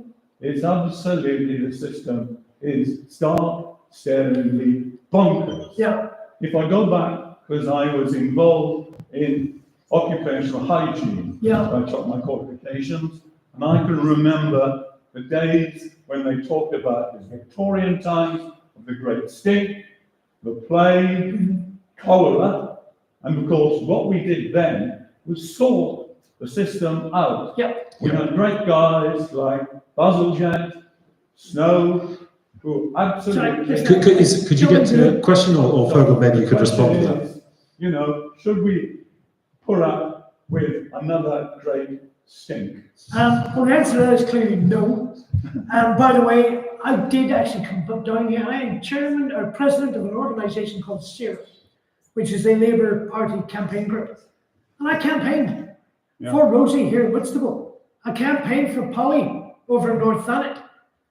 So I'm well aware of the fact that Southern Water's idea of fixing the sewage problem at Tankerton was to simply stick another couple of 100 feet in the pipe and dump it a bit further out into the Thames estuary in the hope that the tide won't wash it up on the beach. There is under no circumstances should we ever accept any of this, and I will say this as bluntly as I can, we have been had. Politically, socially, economically, we've been had by the water industry, and those that oversee it. And if I was given my own way, when I talked about the public appointees and Ofwat and the EA going back 30 years, 35 years, I would have some of those directors under investigation right now for misconduct in public office, because the decisions they made have now saddled us with tens of billions of pounds worth of investment and debt, and we simply should never have been put in this situation. We should be furious about this thing. Well, I think that with our fury, we could have a break and enjoy a quick break for 10 minutes, and there'll be plenty of opportunities after. So thanks very much again to Freddie. Pleasure's mine. And we will reconvene here at 2:20.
What happens now? Where's the party? Where's the party?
There is tea and coffee.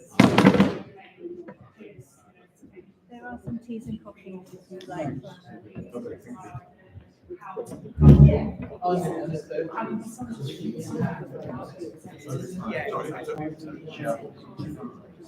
was wondering what industry this is the agenda book here. Well done. I was wondering what the second half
Yes, we've got ours. Hope we never get it.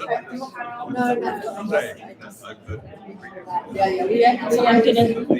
I'm gonna set up.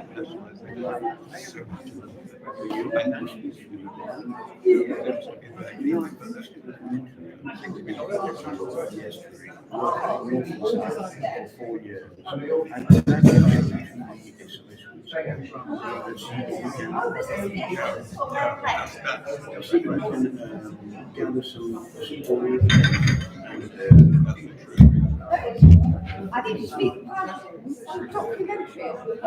Yes. No, you can stay there. I just put your.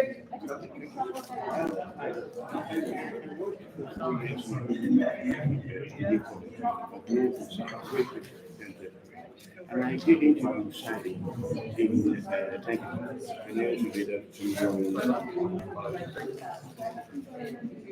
yes, I did. So it had been disappeared because I'm editing and the thing is, yes, I've got distribution if I want to do the United States, but I want to do something with Kent and Essex to see if we can move a little bit the but of course, first I'd like to say you can watch it in your own time and then tell me if you would like to proceed and help. It's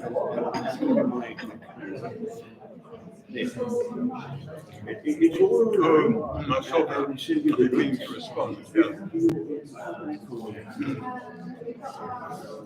Yeah, I know.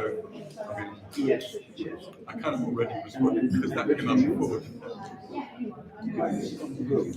So have you responded? No, yeah.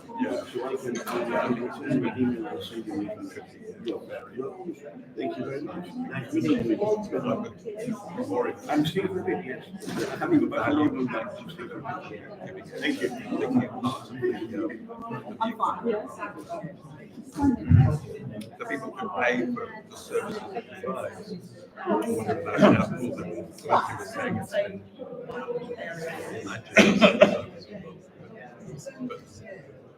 that would be, I think, more effective than giving it an imaginary voice. And who's to say what voice that should be anyway?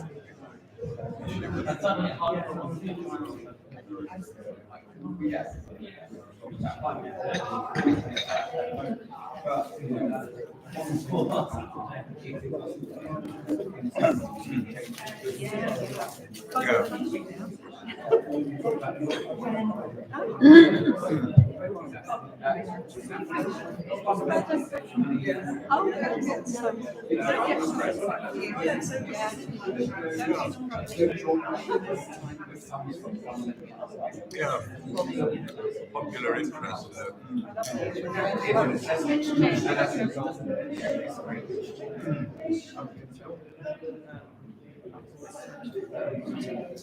I mean, I think that the problem.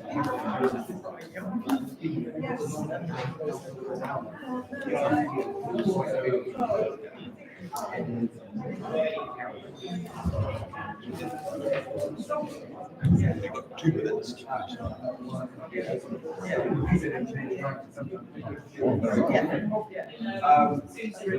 However, it's never easy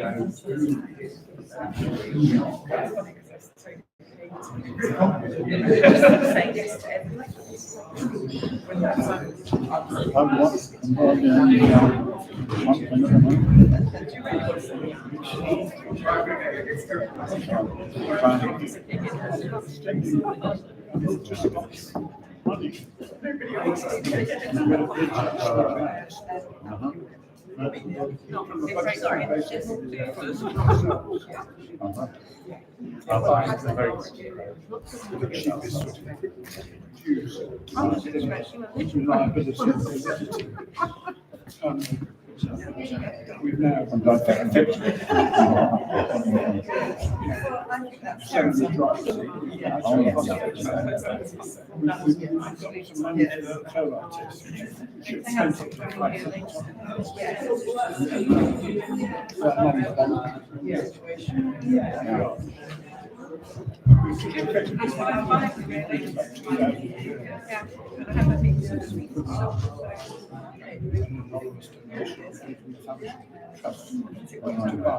so we're actually now upping our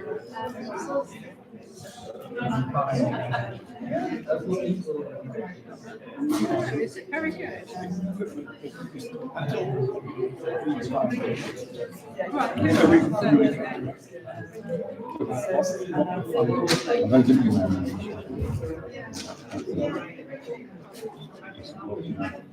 There's a guy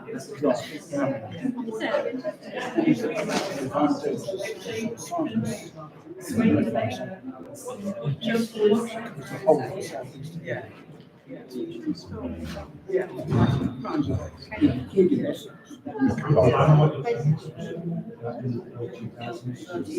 So we have that.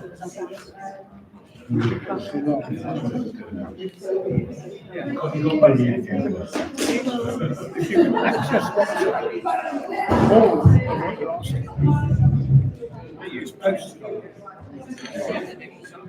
They usually have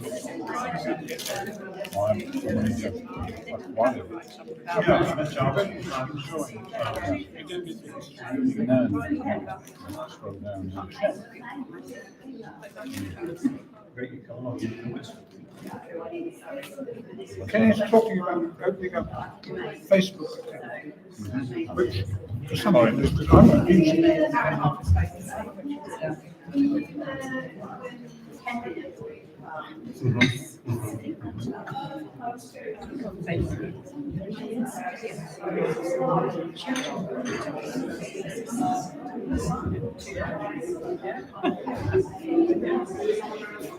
Well, I'm terrible.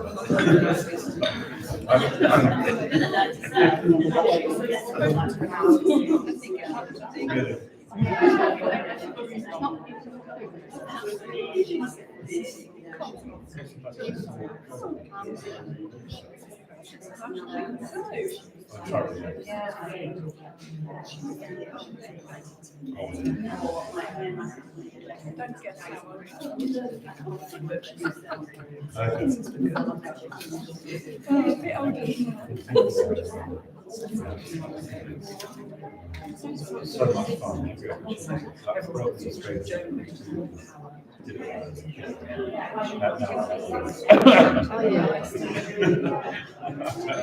Very much longer letter. Any opportunity.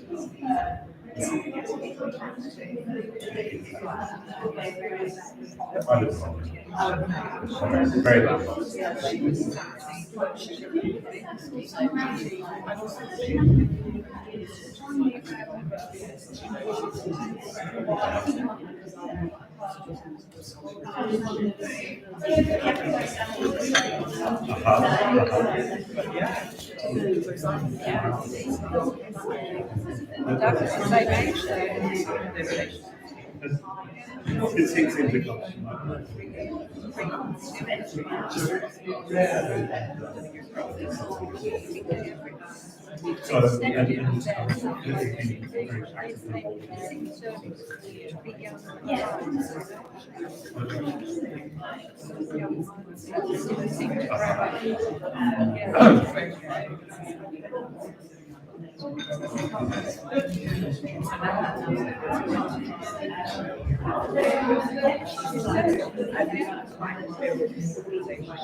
Let's have some drink.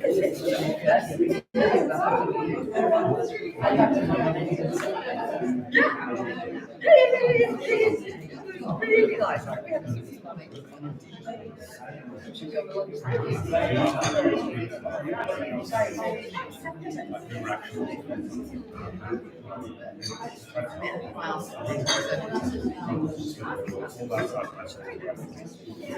And I don't care about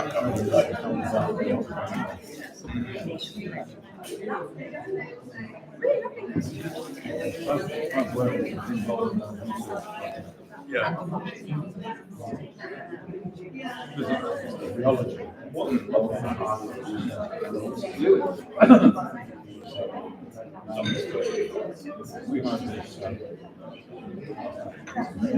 There's going to be another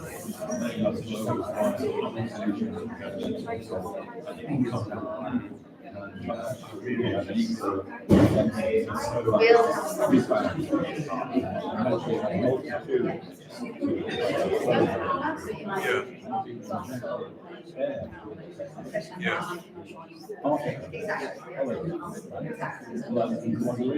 Right, yeah.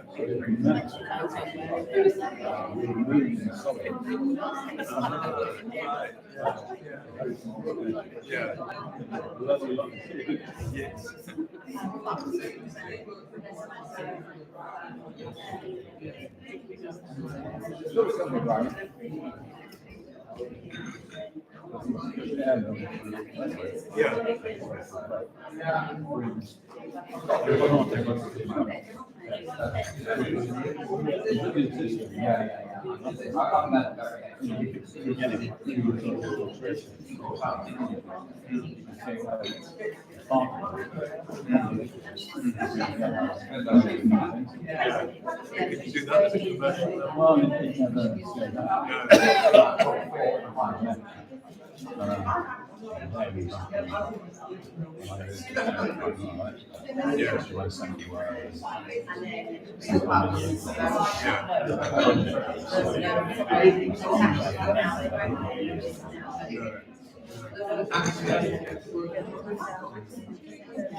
Right. Yeah. Yeah. So you need a lot of tunes to make it work.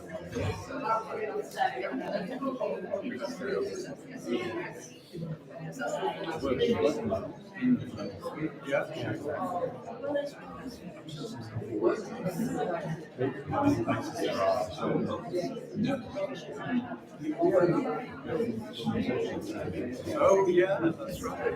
Yeah. Thank you. I do know it.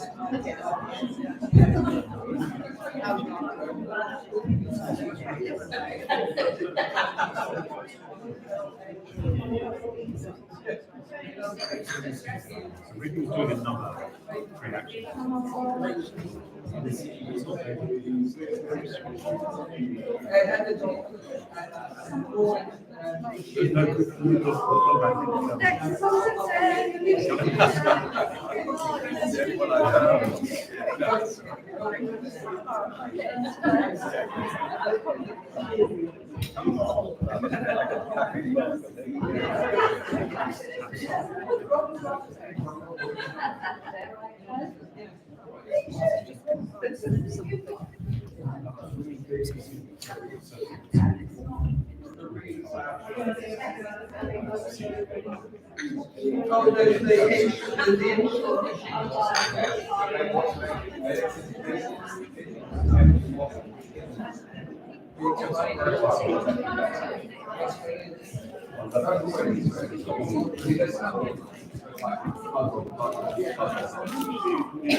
Okay, shall we?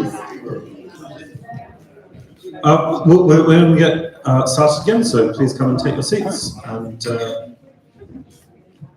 sorry. Public service announcement from Becky. Hi, folks.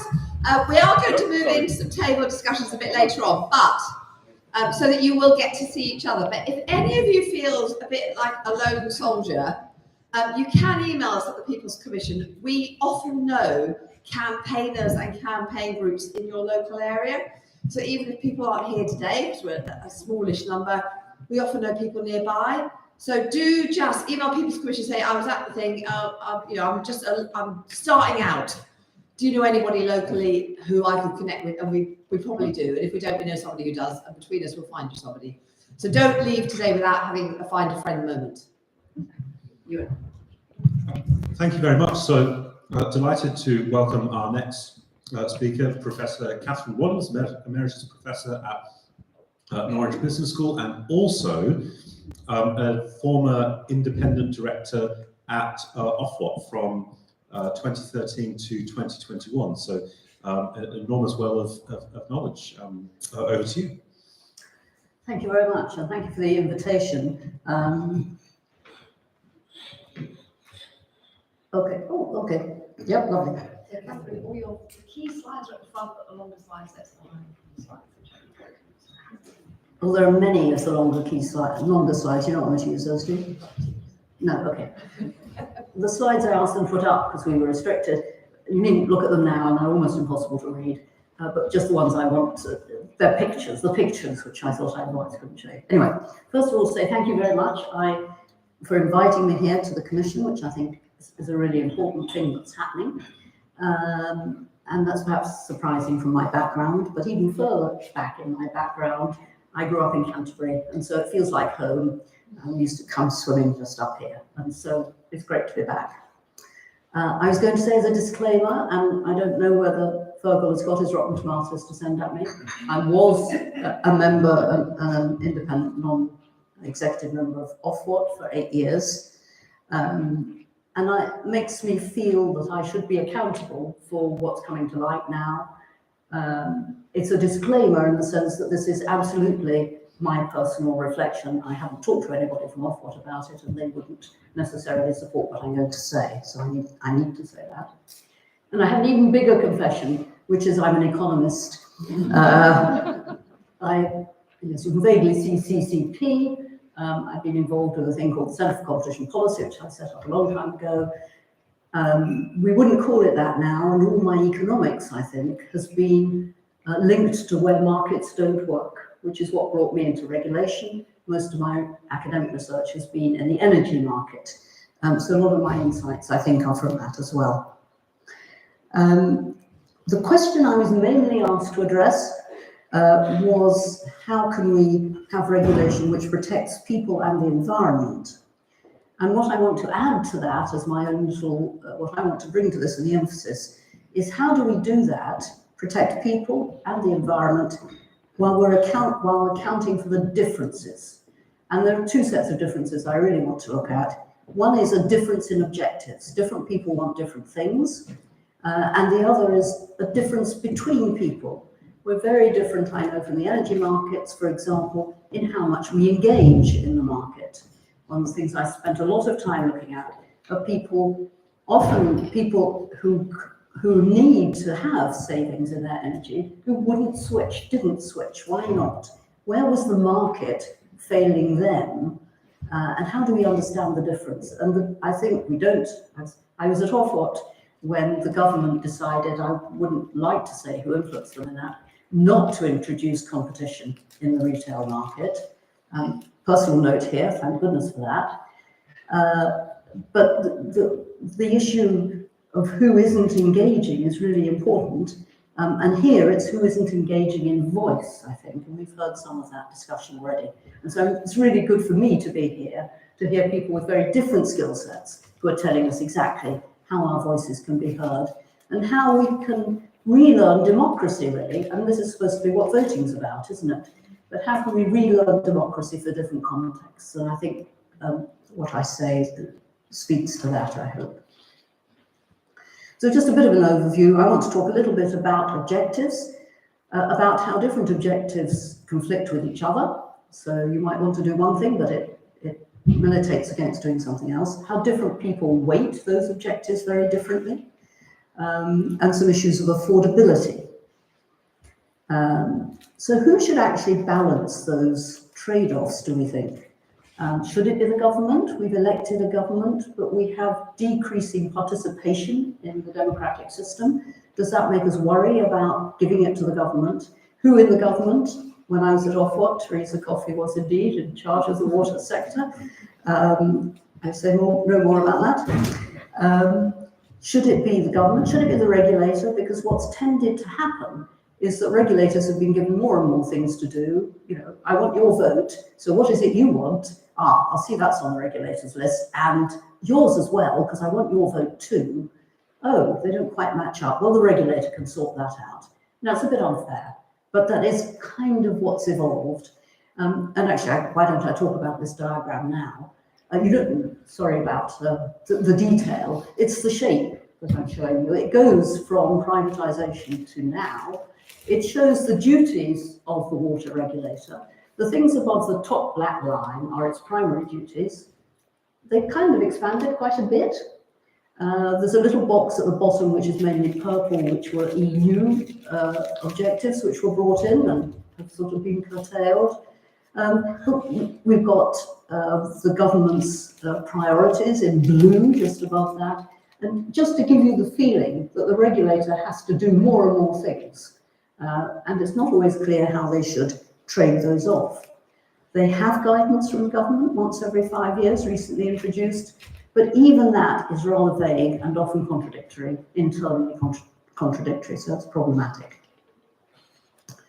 And one of the things within this, not only are there many objectives, we have, even if we're focusing on the people, consumers' preferences, they differ. John Kay, for many years, some of you may know him, the economist who has had lots to say at various times, and has said for many, many years, the water industry should be run in the interests of the consumers. And for almost as many years, I have said, yes, John, which consumers? And I've never got an answer to that. And it is something we need to recognise, I think, that all the things we want from the water sector, from everything, we can't have. That environmental protection may cost money. That if we want to give people with limited income better access to water, somebody has to pay. Doesn't have to be the water consumer, it may be the taxpayer. But I'm sorry, it's being an economist. No such thing as a free lunch. There are trade-offs. And one of the things that I've been unhappy about in the environmental sphere particularly is I think people haven't recognised the costs that there are of changing, of adapting. And we need an honest debate about those costs and the trade-offs. And I'm hoping this will be a great forum in which we can have that debate. The regulators, the other thing to say about differences, and I'll show you some averages in a minute. Each one of us is different in the way that we engage with markets, in the way that our preferences are. And I can say, on average, the people of Whitstable tell me something. But within that, this is what they think about the water sector. Within that, there'll be all sorts of nuances. And it's important, particularly for people like me who look at numbers, I'm a quantitative person, that when we look at the averages, we understand how different everybody is within those. So if I just take one example, which would perhaps be, well, let's look at income groups and see which income groups we most need to protect from increased water tariffs where they go up by 47–50%. We could find out that low income people will on the whole be worse affected by those increases than others. But that doesn't mean that there aren't some higher income group people who are badly affected. It doesn't mean that there aren't some low income people who aren't so badly affected. And that if we ignore those nuances and we try and put in place policies that are going to help particular groups of people, we'll find some winners and some losers. Doesn't mean we shouldn't do it, but you need to be realistic, I think, about the differences between people and between their needs and between their engagement, whether it's with markets or whether it's engagement with a political process or voice in this kind of situation. So it's really good, as I say, I'm so pleased that we've got people here who can guide us in that. It's really good. So traditional regulation although everybody pictures Ofwat as trying to stop investment, I don't think we ever tried to stop investment. We tried to judge when it was necessary. We tried to be aware that companies were likely to tell us they needed more than they did. I guess they're the scorpions. It's the nature of the scorpion because of the incentives. They will try and ask for more than they need. So is that investment really needed? And is it really at the least cost? Because the bill is going to the consumer. And so that was, I think, the general approach that Ofwat took.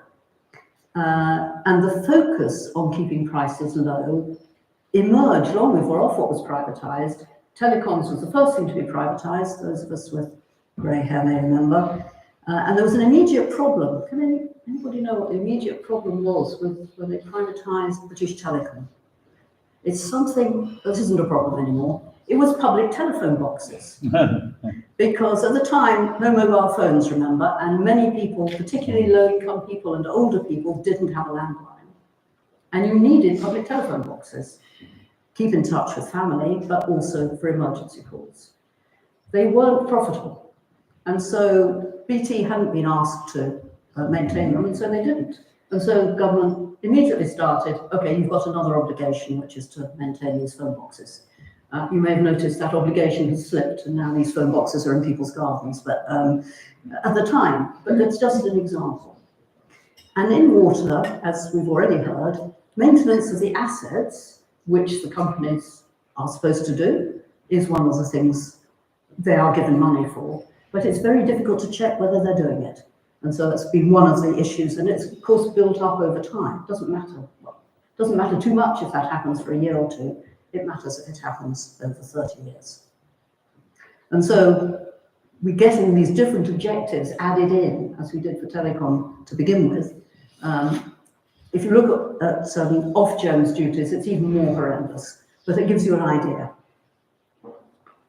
And I wanted to just look at one particular conflict, which is actually an area that the centre did some research in. I couldn't because I was involved in Ofwat, so you're not allowed to publish anything on water. But the question was, how do you design tariffs to encourage conservation, right, to preserve the environment, while being mindful of consumers' needs? So the obvious way to do it is, this is essential for life, this product, so you give everybody a basic allowance, perhaps for free or perhaps for a low price. And then as the consumption goes up, it tends to be for things like watering the garden, filling your swimming pool, which we might think were less important. We know we're going to be short of water. So surely we give everybody something at a low level, and then we raise the cost for people who are consuming at higher levels. Now, low-income people are most likely to be responsive to this. They have to watch the pennies more carefully. They also have least financial resilience and greatest potential adverse effects. And the adverse effects happen when you accidentally go from this low level, from your point of view, the low level of prices to a very high level of price. Suppose you get caught by surprise by that. Your teenage grandchildren come to visit, for example, and their showers are very long, or whatever it is, something happens. And so you need to be very careful about that boundary. Where do you set it? And yet, you need to set it at the right place. You need to get people to respond, but without throwing people into a very difficult personal situation. So where should that step be? How many should there be? How steep should it be? Unless it's really steep, people may not notice it. Thank you. And the question of, is it fair? So if I just go on to show you some things on affordability. So I've talked about the dangers of averages, but we'll look at this, which is the average share of expenditure on water that declines with income. So we're looking on the vertical axis at how much you spend on water. Unfortunately, blue is not the water line, which it should be, orange is. But you can see even so that at low income levels over to the left, people are spending much more on water. But there will also be people who are slightly richer who are also spending a lot on water because they have to. And so you have to manage both this average and the variation within them. And I also wanted to make a point about affordability in water. It's really about if people are in water poverty, which is a phrase which is used, it's likely to be that they're just in poverty. It's part of a financial issue for them. It's not only to do with water. And this is from energy, because we've done some work on financial resilience. And just to point out to you that colours occur slightly oddly. Anyway, if you're financially resilient and you have good energy affordability, that's 75% of people have both of those things. But there's a very strong relationship between whether you can afford energy, and the same will be true for water, and whether you are financially resilient by more general measures.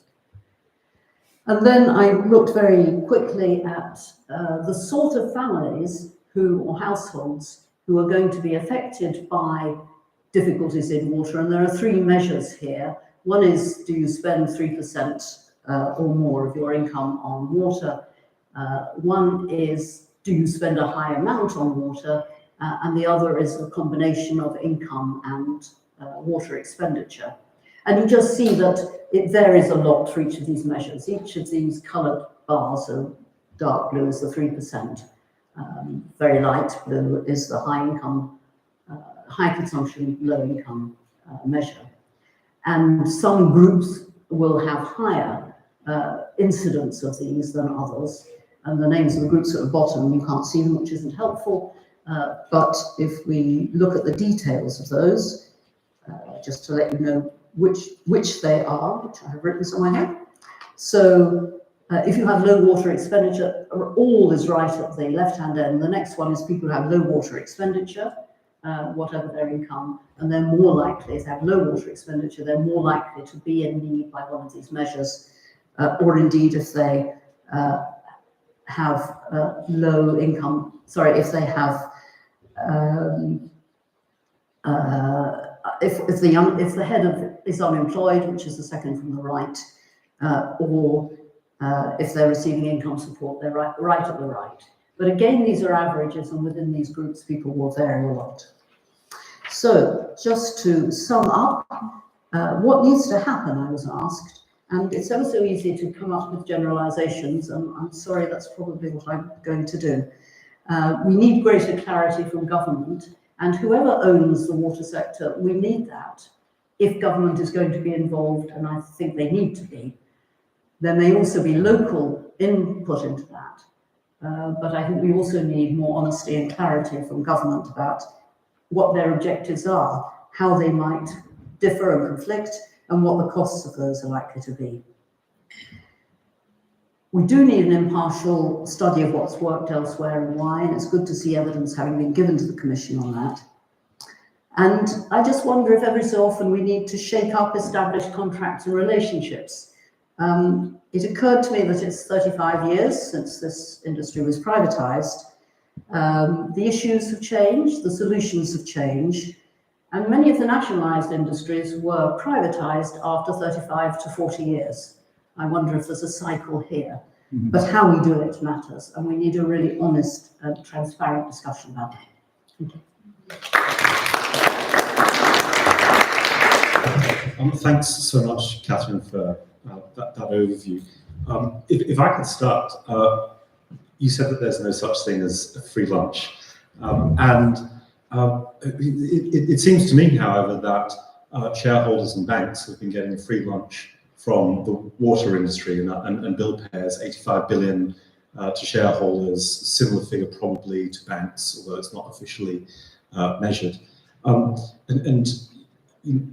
wonder if this speaks to the state of the fact that the theory around regulating natural monopolies really didn't work.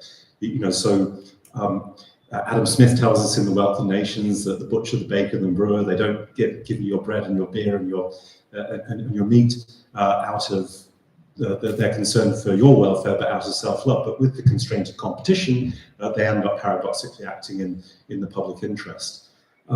With competition. So there's two things that regulators can do. One type of action is that they can create competition, for instance, in energy or telecoms, where they make sure that parts of the industry are separated, you have fair access terms to the grid. Then in water, the regulator's doing something different, which is trying to construct, to try and make companies act as if there's competition, even though there never actually can be. So, I mean, isn't it just the case that actually this theory didn't work, and so the next cycle that we're going to is just to admit that, you know, what we did in 1989 failed? I think the economic model is very two-dimensional in the sense that it's constraining prices. I talked a bit about that before. And the problem is not two-dimensional. So in that sense, I think it was oversimplistic. And I worked with Stephen Littlechild, who kind of designed RPI-X. We differ quite fundamentally on many things, but he was always clear that this was a temporary measure. Now, he did say when he did his report on water, this won't be temporary. But his original report was on telecoms, and he said this will be temporary until competition comes. I think in energy, I would doubt from my research whether we would say retail competition had been a success. People still differ on that, and perhaps the average price is lower than it would have been without competition, but competition affects not only the average price, but the distribution of prices among different groups according to their activity, in fact. So that I'm not sure that it was successful in that sense there. Yes, I think, has it failed in the water sector? Yes, I think it has. But that's, you know, failure and success is a continuum. I don't think it's just you suddenly fall off a cliff edge and you've got it wrong. You'll get some things will work better under some sorts of regulation, some things will work worse, and just what trade-off do you want? So it all comes back to what you want to happen and how do you trade off the different things you want to happen with each other. Thank you. Thanks, Catherine. It seems to me, partly from what you've been saying, that sort of one of the fundamental issues with regulation is that the regulator can't know what's going on in the company. These information asymmetries are just fundamental, and regulation is kind of, the model is kind of based as if we do know, really, or we've had the shift from being less interventionist to outcomes, and that hasn't worked. I mean, is there any way, is it completely, the model is just completely fails because of this information asymmetry, or is there any way it can be overcome? Is there anything you would do differently? It's imperfect because of information asymmetry. We always knew about it. You know, the theory from the United States, where they've been regulating much longer on a slightly different model. Can you do anything about it? Well, you can check the information. So one of the things that stopped happening was the Environment Agency independently checking the pollution incidents. It didn't have enough people to do it, so they started getting the companies to self-report. Perhaps we were naive in believing the numbers we were given. Yes, how stupid of us, but yeah, I'm glad I was there. I'm not glad if I let other people down. But it was built on a system of trust that I think has been broken. And we've had to learn new ways of doing things, as you say, not perhaps, but yeah.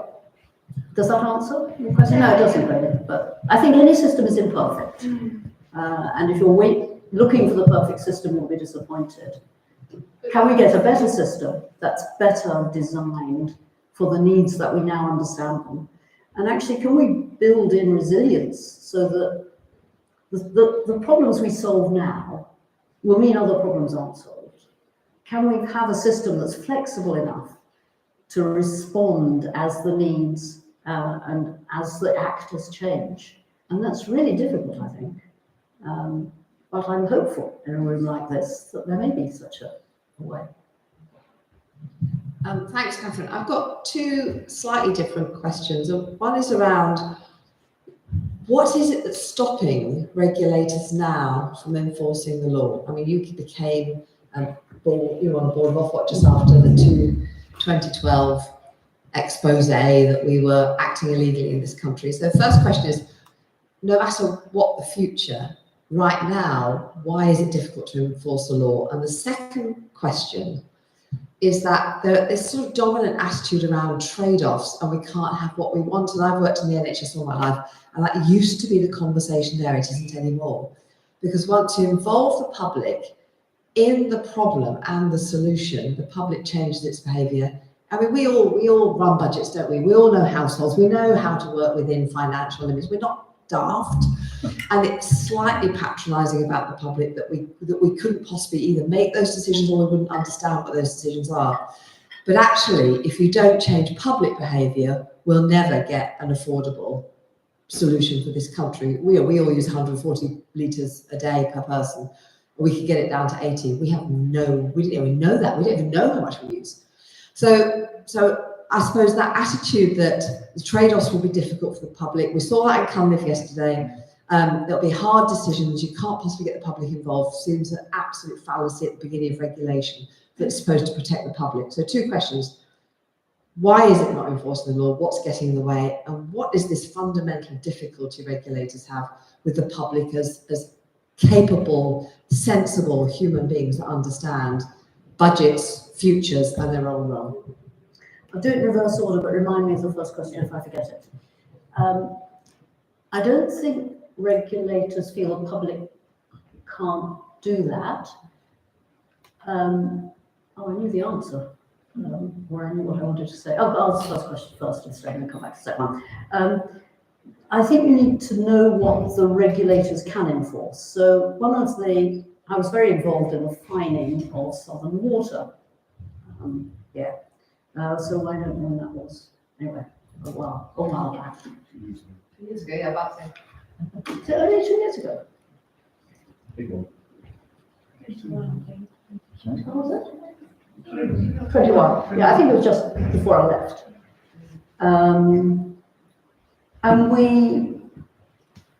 But we could only find them. It took a long time to get there. We were finding them for things they'd done a long time ago, I think, if it's the same one. So, anyway, the thing I was involved in, which I think probably is the same one. We were finding them for things they'd done a long time ago. It included lying to us or misinformation. So the Serious Fraud Office were involved for a time. And then the Environment Agency were looking at criminal charges against them. And it took a long time for them to do that. And then both of those decided not to act. So Ofwat has no criminal sanctions. And when we find companies, we usually try to make it so that it's a £1 fine because the fine goes to the Treasury. And the penalty is directly involved in recompensing consumers, if possible, the consumers who've been badly affected. It's not always possible. So I think one answer to your why can't they enforce the law is that the law is very complicated and messy and sticky, and all this talk about going to a single regulator makes a lot of sense. So I think that's the answer to that question. And the second question was around It's about the public not being able to understand trade-offs. Yes, I think they do. No, I know what I wanted to say. I think, of course, they understand trade-offs, but the danger is that the loud voices are loud. I did quite a lot of work on disadvantaged consumers in energy in particular. I very rarely met a consumer who I would feel fell into that category. People were spokespeople for them, very well-meaning people just like me probably, but they weren't necessarily people who had experience of hardship. So there's one issue about whether you can give everybody a voice, and I think you probably can. I think that's part of what you'll say. But you do have to be really careful. We've heard a lot about the investment that the companies put into public relations and how that relates to what the regulator has, or indeed what voluntary organisations or people like consumer bodies have available. So I think my worry about a common voice is whose voice is it? It's not that you can't do it, some people have a lot of money to throw at it. How are you going to make sure that you're not ending up with a common voice that's biased in that direction? That's such a perfect tee up for our next meeting. Thank you so much, Catherine. Round of applause for Catherine. And we'll just change over to our next speaker, who's Dr. Julia King. But if anyone, while this is happening, please do come up. Any reflections or comments that anyone would like to make? Gentlemen, just here, please go ahead. Yes. I was interested in something that Catherine said about change. It's expensive. And I guess it's expensive politically and it's expensive financially. And I'm picking up on what Fergal said, which is knock the whole thing to pieces and start again. And so we have these two sort of extremes of position. So hold that for a minute. And then at the beginning of this day, you told us that Cunliffe had not addressed governance at all. Now, I confess I haven't read the report in its entirety, but that struck me as quite a remarkable statement. And if it's true, and if there is nothing in that report addressing governance, I wonder what the hell he thought he was doing and why it's been excluded. Now, you might have an explanation for that. I mean, I'm beginning to develop a theory, which is that if he had included it, the scale of the task would have been so enormous that no one would have wanted to go near it in government.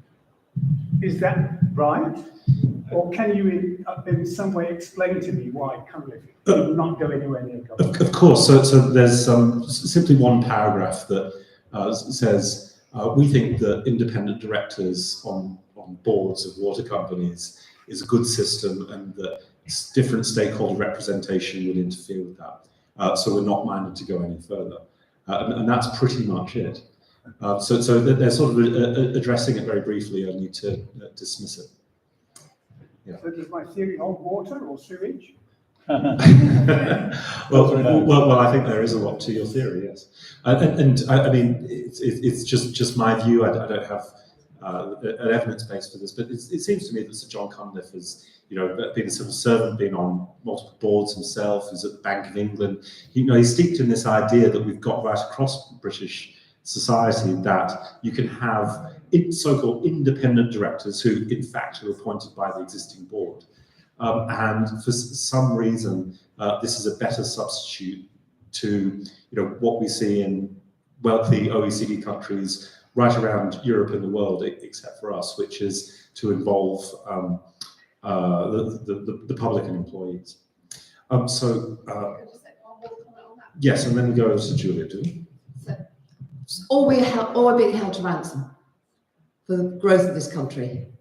That if we don't keep the privatised system, those offshore investors will pull out of every other part of British economy and will go bust. And so I think personally, this is absolutely not our collective view, that we could be being held to ransom and it's going to cost us a lot of money whilst other people are laughing on the way to the bank. That's personal view. BlackRock, Blackstone, I would suggest. Sorry, I didn't hear that. BlackRock, Blackstone, the two biggest one's an asset manager, the other's private equity. They rule roost and they're good friends with Mr. Plum.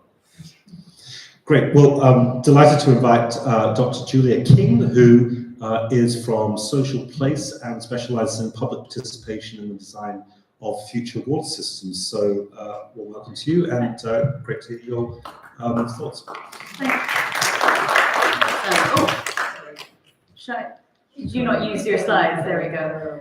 So I'm actually going to shift gear a little bit now. I've really enjoyed hearing everyone.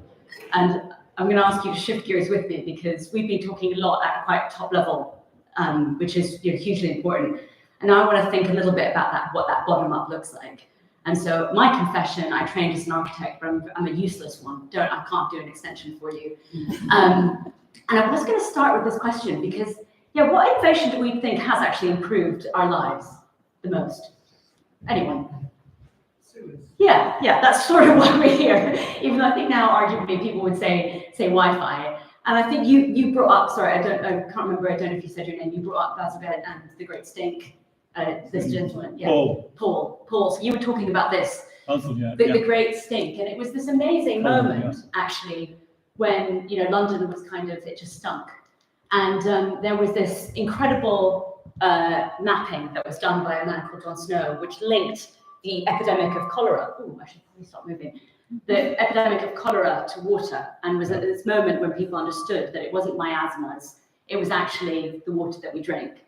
And I think it's actually worth noting, I'm a little bit from the UK. My mum is Venezuelan and I grew up in India. So I grew up not having 24-hour water. When I first moved to the UK, it sort of blew my mind that you could open your cistern and just drink that water. It's mind-boggling. And I actually think a lot of us, going to your question, need to actually think about that a little bit more. That's a part of this problem.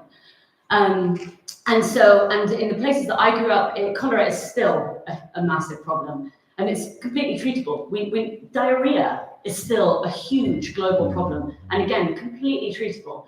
These are all linked to, at a global scale, governance and sewage and everything. And I never actually imagined the things that I learned in India or in Venezuela would actually be applied to the UK. And a little bit, that's the meta story of my little brief talk. And you mentioned Bazalgette, and the amazing thing that Bazalgette is most often remembered for is his use of Portland cement. And it was this first time at the sort of around the 1880s, the turn of the century, that this idea of a kind of an infrastructure to solve the Great Stink would come into London. And London was at the foreground of what we today call conventional sewerage. And it's incredible that actually this infrastructure has largely lasted up until today, where now you can go see the Thames Tideway, which is pretty much the first contemporary major upgrade. And it's costing a ton of money. And it's sort of requiring the space that I don't think anywhere, any other context has that. So I think just throw that out of the window going forward. And so the project was sort of kilometers and kilometers of drains. And I think in most people's minds, this was what Bazalgette, this is the genius of Bazalgette.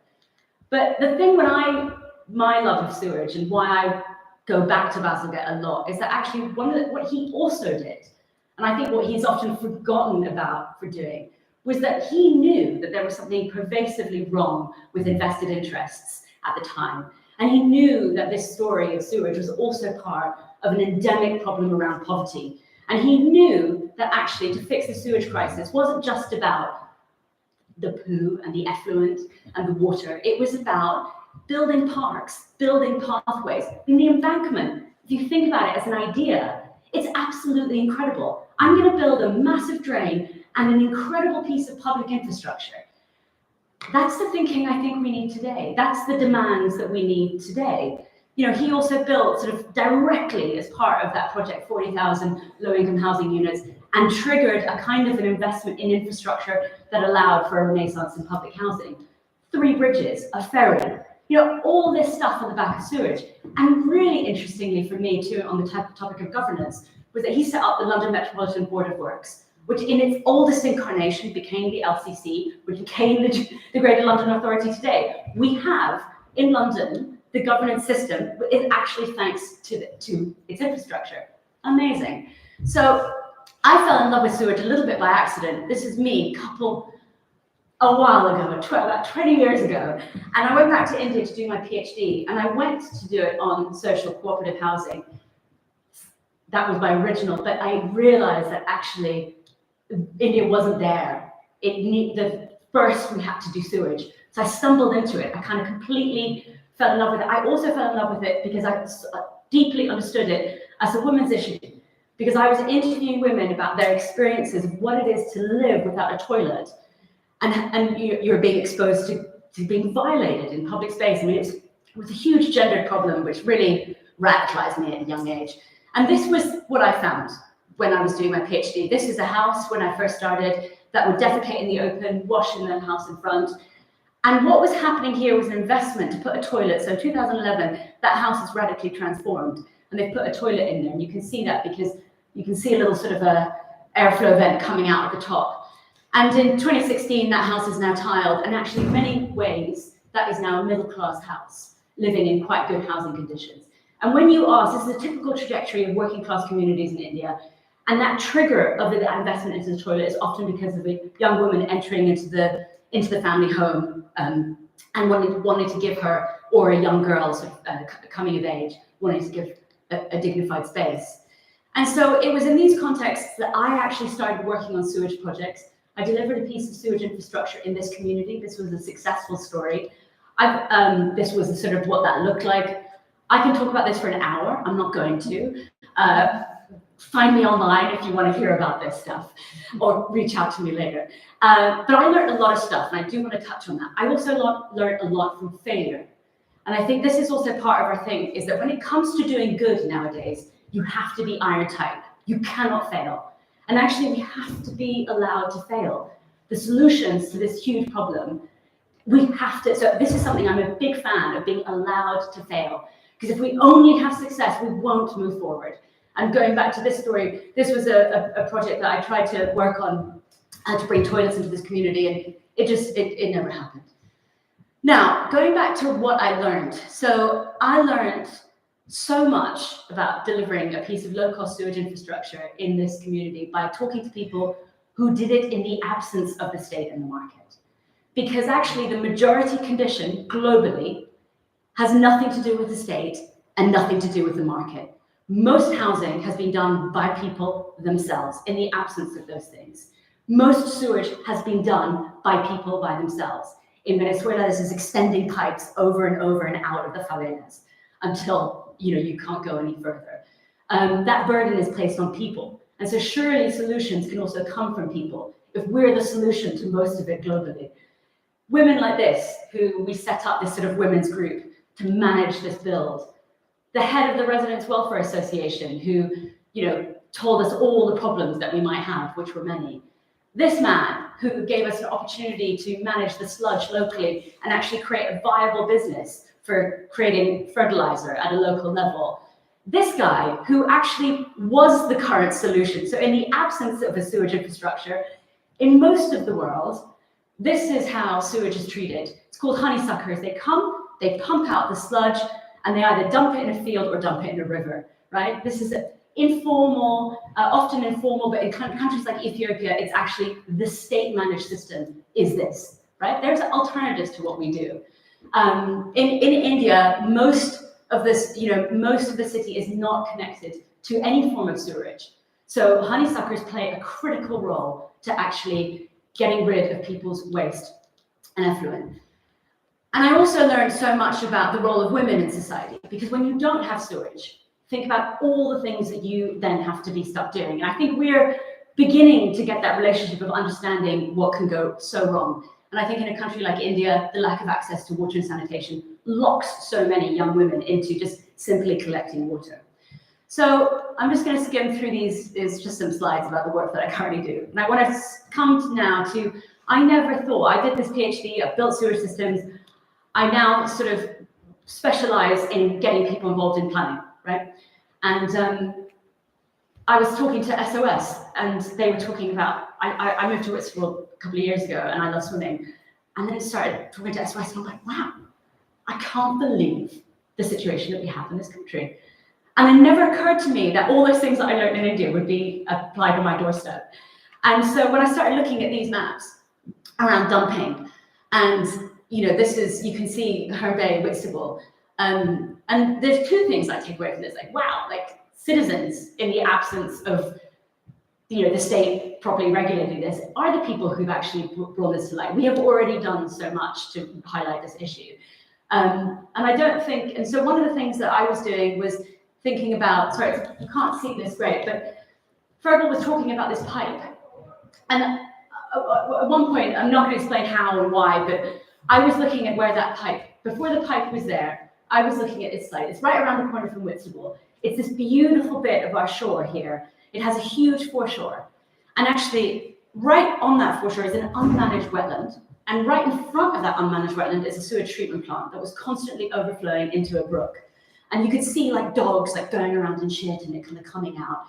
And I had this vision. At the time I was training for the London Marathon, I kept on running past this and going, wow, imagine if this was like a tidal pool that was surrounded by reed beds, and that this outflow could go through this kind of new public infrastructure. And that for, you could then have this relationship and be very clear with people around, like, you've got this pipe and you've got this overflow and it's running through, and you're going to be able to swim because these reed beds are going to clean it. And it really was a provocation. The provocation was this idea of going, if we cannot look at our current conventional sewerage for the solution, the actual architecture. So when we have that provocation of going, let's reclaim that 84 billion, that imposition of people, that what you talked about, or your purpose. What's that purpose? I think it has to be public good, but it's never going to look like a conventional system. We don't have the space or the money to use Bazalgette's conventional sewage to solve our problem. We have to think differently. And I think that's when we can start looking at things like alternatives to how to manage sewage waste, nature-based solutions, honeysuckers, I don't know. I mean, membrane bioreactors, there's a ton of other stuff that exists out there that functions elsewhere in the world. So that it's like, when we change that governance, what's the architectures of those things that actually look like? I mean, in no other context would you say, right, I'm going to solve the internet by looking at publishing companies and print book making. It's totally mad. Sorry to any kind of book writing. It's a totally mad provocation. But that's where we're at right now, is that these companies are absolutely intent on thinking within a sort of traditional sewage system mindset. And that's what makes me so absolutely ragingly pissed off about this fucking pipe that got built for £19 million. I mean, a staggering amount of money to not solve the problem, when at a fraction of the cost, we could have done something that actually would have been part of our public infrastructure, our public good, and something that we as a community could coalesce around. So when you talk about local governance, we need architectures to come around, like a church, sorry, I'm not going to talk about the church. But yeah, so this is totally mad. This is absolutely insane. So when you talk about being had, we're also architecturally being had. So I'm really interested in this idea of, so yes, if we have a People's Commission, what's that purpose? I think it should be public good. I think infrastructure should be framed and looked at entirely through public good. And I'm going to pause there because I'm going to leave that up there. I'm going to take some questions and then we're going to chat afterwards. So that's my rant over.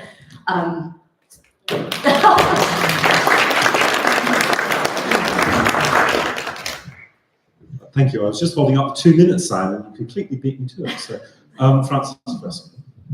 Yeah, Julia, it's really interesting. And like most of my work on people's participation in water governance has been in Africa and Asia.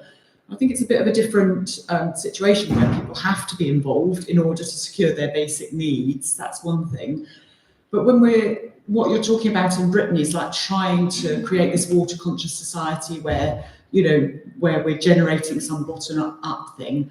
And the trick is, what are the mechanisms for that? Because I'd say most people want to chuck whatever they want to chuck down the toilets, they want their bills to be low, they don't want shit in the rivers when they go to swim or their dog's swimming there. But what exactly are the mechanisms? Because we're not talking on the whole about people building their own septic tanks or their own water systems. I think it needs to be a reciprocal thing. So from my side, it would be about forcing the companies to have that lens, so that if you had a kind of a lens of public good, you could never do that pipe because there's just no public good in that. And so if you're forced into thinking of the architectures of this solution, and I think you can see that a little bit in the Thames Tideway project, which does everyone know the Thames Tideway? It's an overflow drain effectively for London's sewer system. And they kind of have these sort of pockets of public space. I think it's pretty measly as a public good initiative, but it was sort of recognizing what Bazalgette had done. So I think that needs to be pushed, and that you need to, so the architecture is from a kind of, I would like to see, I don't know what that looks like, I'm not a governance expert, but that the companies are required to think about public goods. And then there's the architecture. Because I don't think necessarily a solution is everyone having a septic tank in the garden. I think that would create a whole ton of other problems and actually could be an almost worse situation. But it's about that, but when you see then, so if you were then to see, for example, a pool that's also a sewage system, I think you have these moments of reflection. But it's also about being honest, because we cannot, like, let's say in Whitstable, we have a huge amount of housing getting built. Everyone knows that there's a problem. There's going to be flooding problems everywhere in the country where there's flooding problems. We know that that's linked with our drains. And so going back to your question about the general public, I think the general public does get it, but we have to be clear going, we can't afford this, so you have to do this. And that's part of this sort of change. We've seen it with cigarette smoking. I think there's loads of examples where a kind of cultural shift change happens. But I do think it needs to be mandated from the top to have that reciprocal kind of back and forth. And again, I think with like things like sustainable urban drainage, it needs to be, and you can see that like Hackney Council have done an amazing job in doing that.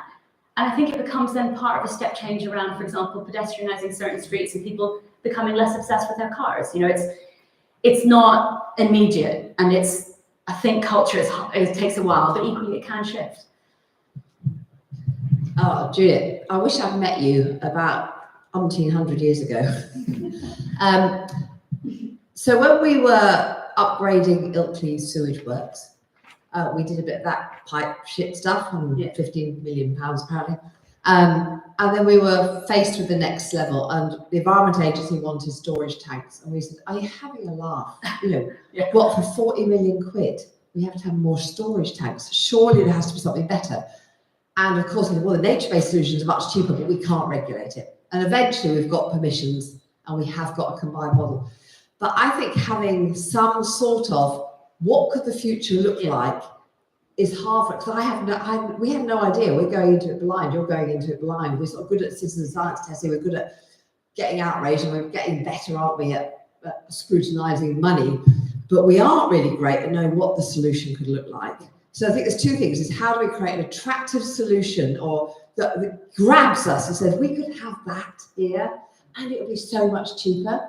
Number one. And the second thing is, I think this the conversations we've been having today, which is the role of design in changing our day-to-day behaviour, getting us from 140 litres to the 80 litres, when it's not going to cost us any less. We're not going to change our bills. What is it that changes people's personal behaviour as well as that? So those two things. Yeah, and I think that's a little bit of why I made this. So this is a collage that I've made of all examples of projects that use nature-based solutions, and it's this vision for where that pipe is. And I think if you sort of put that forward, like, do you want the pipe for 19 million or do you want this? I think everyone would coalesce around this. It's sort of obvious.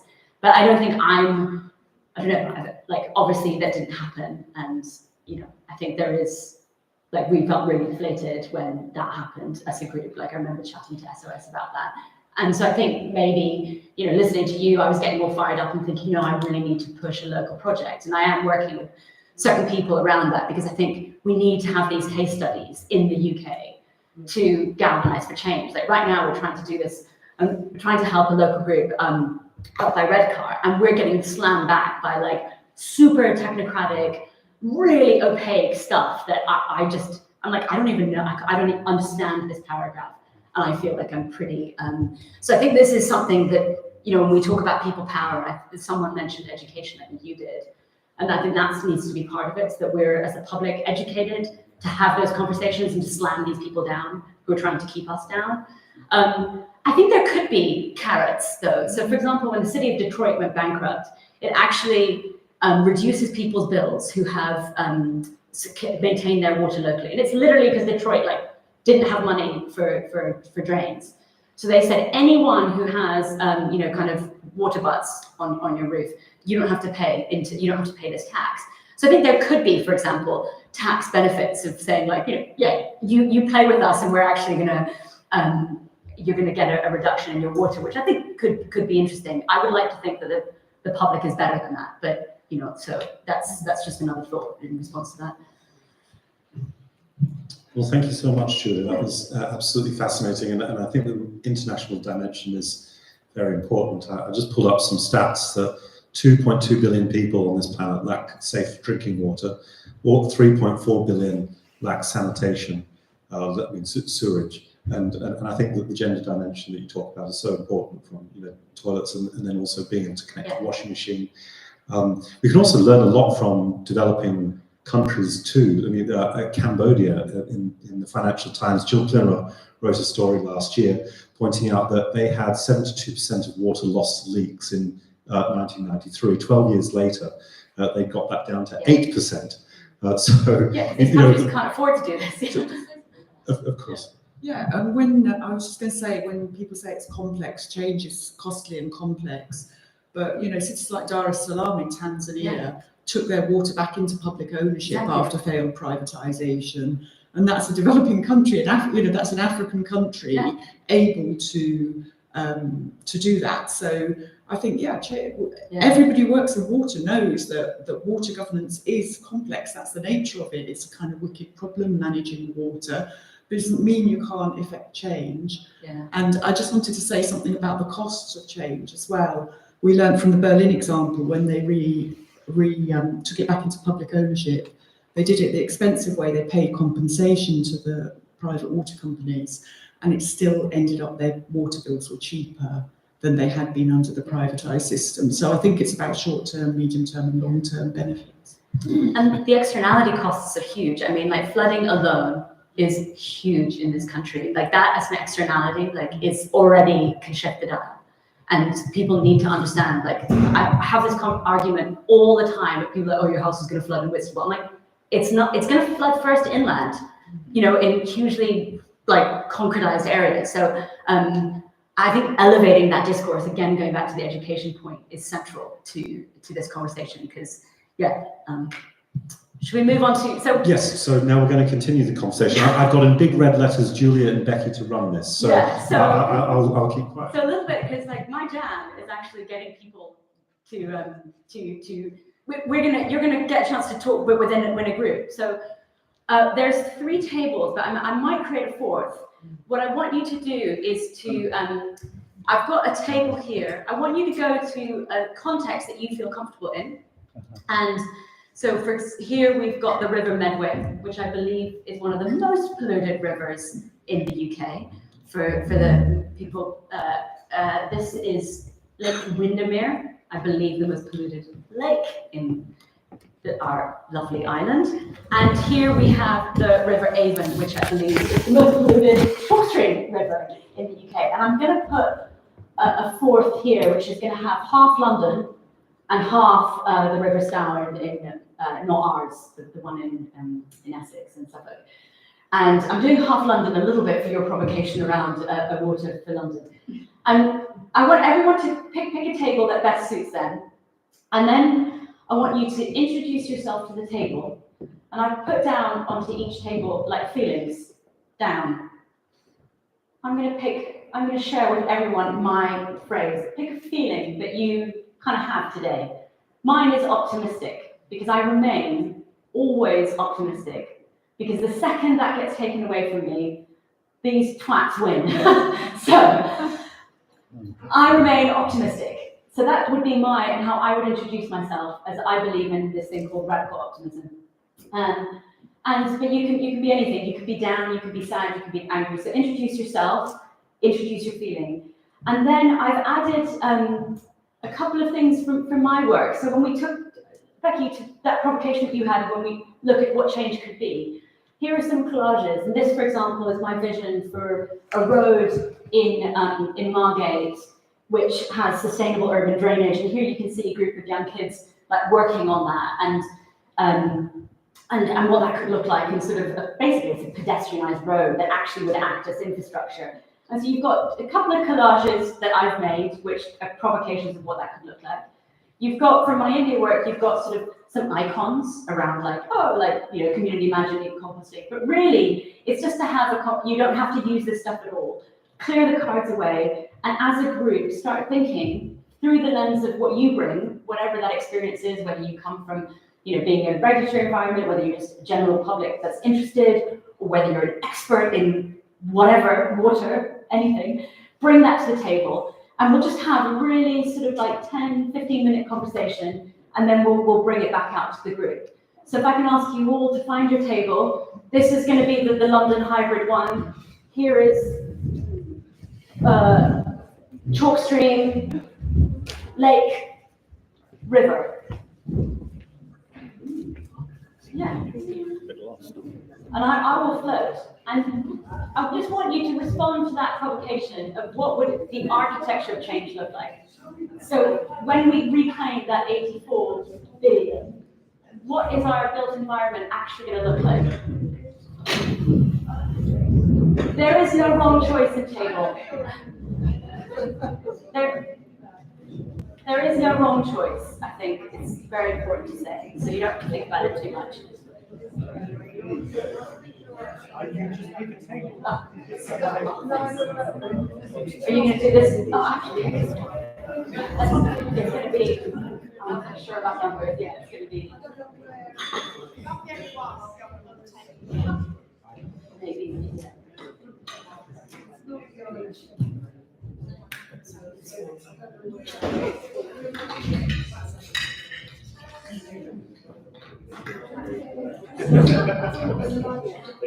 Yes, that's over there. Thank you, yes. Are you sure? You don't want to pay, right?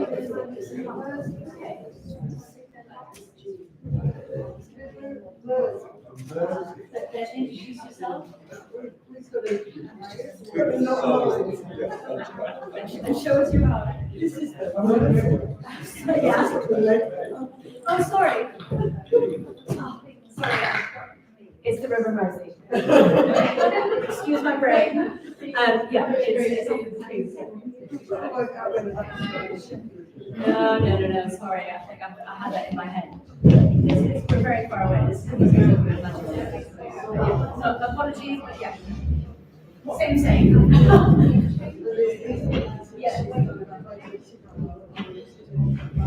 The first thing is let's pick cars and just introduce yourself to the group. No. So everyone can pick what you like to do. And then sort of explain why you like to do. So yeah, this is what we're frustrated. More than one of them. Yes, so yeah, absolutely. You can take, everyone can pick up all those things. You can share feelings. This is what everyone's going on this list.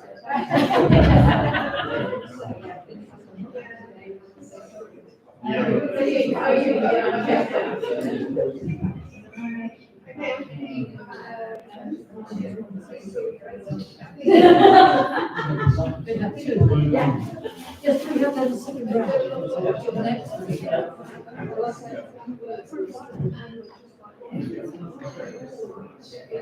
Sorry,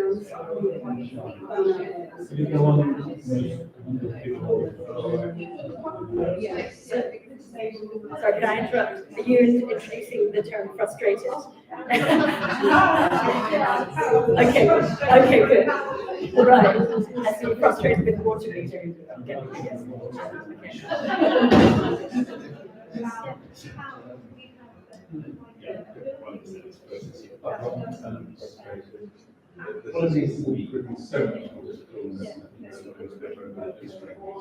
So I think let's go around and everyone can speak their frustrations or, and then I think what I would like to provoke you is then say, okay, well then what does that look like in the future? So if that was improved, how would that physically transform the way that you live? How would you see that transformation for it being better? Does that make sense? Yeah, so just keep on going around. So I think I love that frustration that you're doing. How about you? You got disappointed and overwhelmed. Do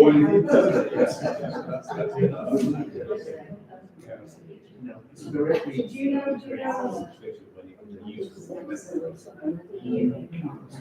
Oh, yeah. Yeah, wait, yeah, we feel that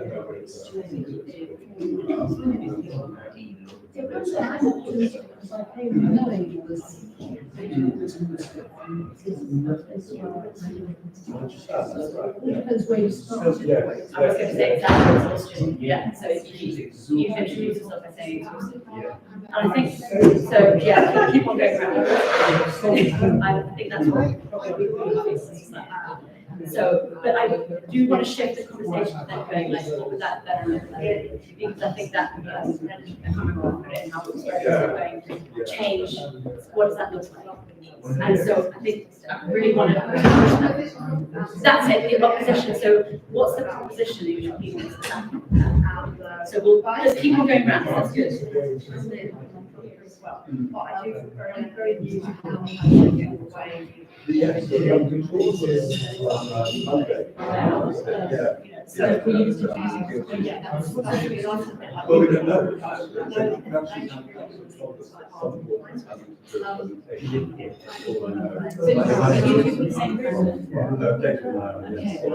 Right. And so you know what? Was it? Yeah.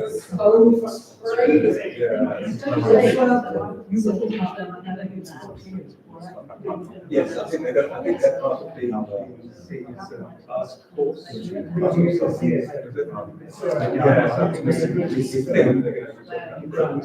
it could be, and maybe you can use this, you know, we've got an output. So maybe it would be great if we could shift into what would you like to see? So this is this conversation that they are. Where would you want it to go? What is that trajectory? What does it look like? Yeah. That would be my ask for this conversation.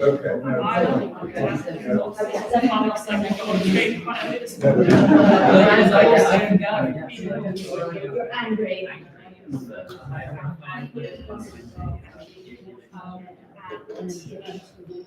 Becky has done so much, some other people involved, including my mom, and I think it's sort of background for to get this university. And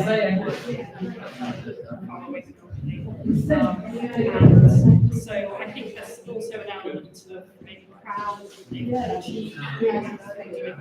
But it's also been really one of the process that they've given so much technical skill to get to this qualified. So many people have so much really relevant experience and so much ability to take on like those companies, the environment leaders who speak with a lot of big words and make it sound therefore like they know what they're talking about, but actually people like that have the ability to come through that and reveal mental nonsense, and that they're just trying to use it as a cluster to silence the community who they've been able to pull in the eyes of their hands. But I think that is really exhausting as well. It takes so much effort for those people just to get to the stage of now, and it's still to stay after everything's going good. It could go in a good direction, but again, I think it's with this commission and then what they're trying to actually just doing it's more just trying to pretend to Just jumping in, that would be like, if you take that trajectory, like that trajectory around. If you were to take that forward in time, what would the outcome of that be? You know, what would you be proud of? What's your equivalent with my voting body? And so maybe it's actually, you're talking about people coming together, maybe it's saying, I need something, you know, like in the town, and the community is kind of content management. Or is he just saying, like, I don't need to worry about the town. I think just trying to get this conversation. Is everyone done their feelings? Almost, okay. You do too, I like that, yeah. So I'm happy. Yeah, and one so the name of it. Yes. However,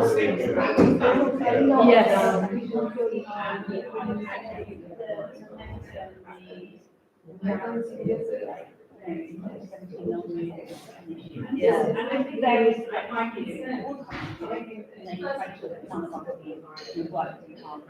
and the shift from there to now, that's huge. But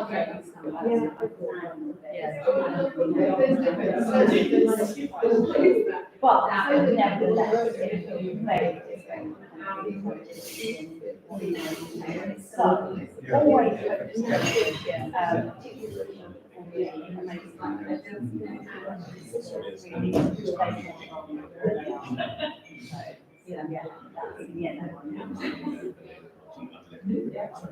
I'm Paul, publishing, so I really We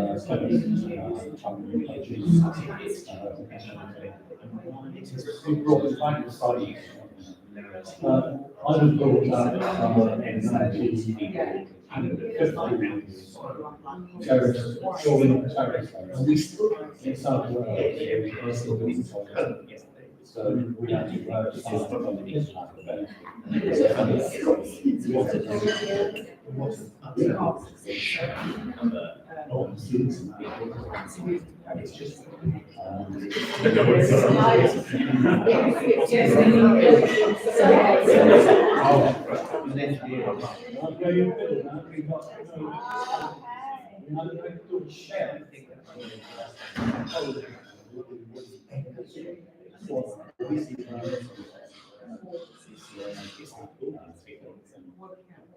side of and brought up to that just now and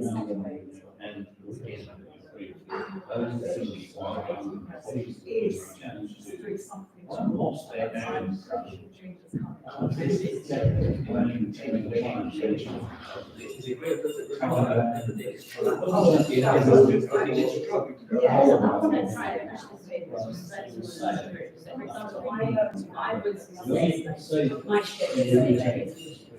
And I know that nature was, so for example, if I was to come in kind of team, like I can't really necessarily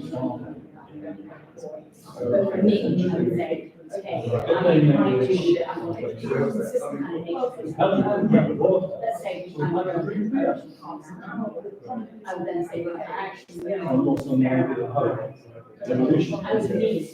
that is, I need all of that.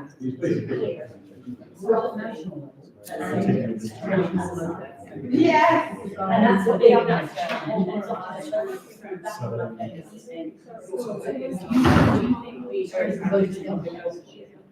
And then I know, actually, no, it is because of that. So and make it into natural. Yeah, exactly. This is a project, and I would say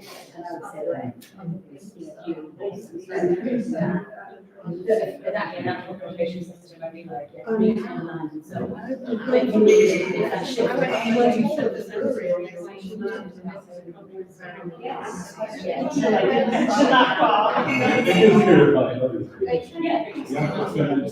well, but where like right now, the anger is there, everyone is conversations. I think we have to start shifting onto not all just like, oh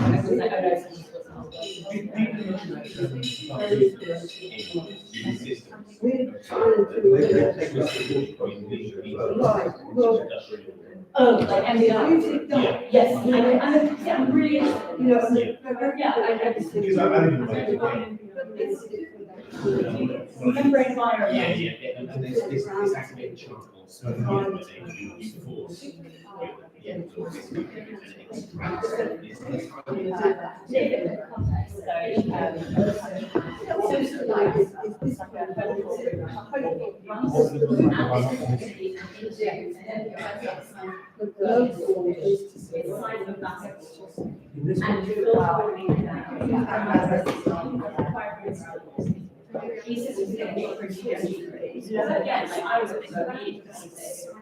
So we need to have another one.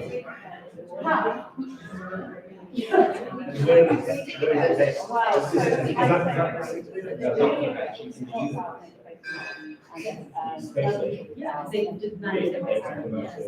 So like,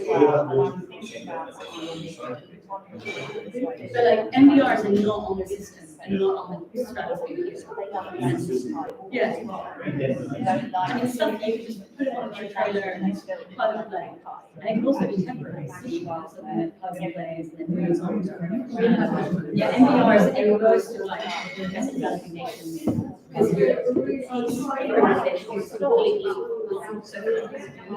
so I think, yeah, so like, this is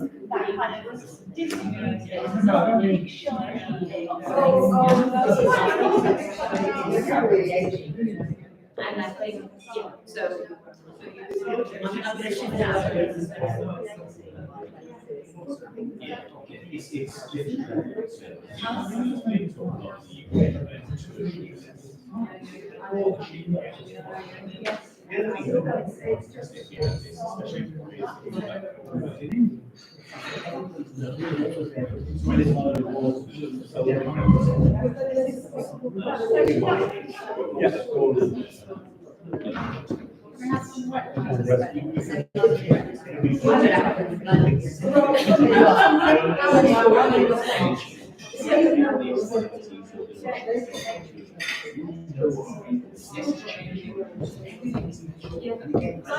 I would so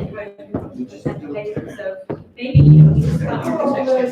yeah, but we let's pretend this is this creates context of representation.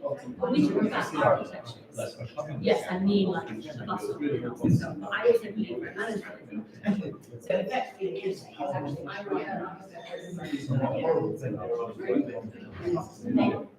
but you know, then I would say, right, if you have like local management, what then is the thing that you want to do? So like that's my goal. I want that. Like I think that would be for me. I'm like I love nature solutions. I love swimming, and I think that would connect people. So it's like yes.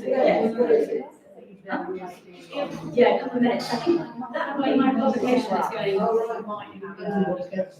where do you get to? What does it look like? You know, so for me it's like, I want public places, I want water fountains, I want, you know, this is what I want. You know, take all that frustration and go, okay, then what happens when we think about water in the ground? I want if you do every single public toilet, it's beyond your time.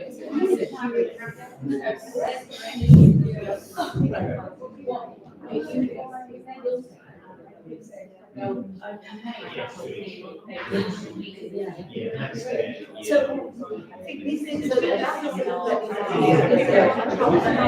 and that's where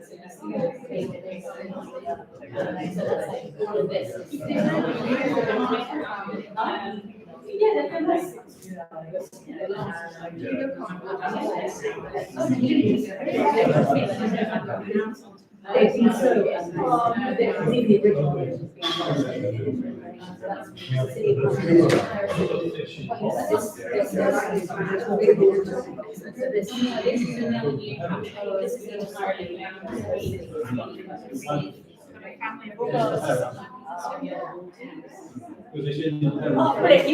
Yes. I was just coming to try and get you the pen.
You probably reached the stage.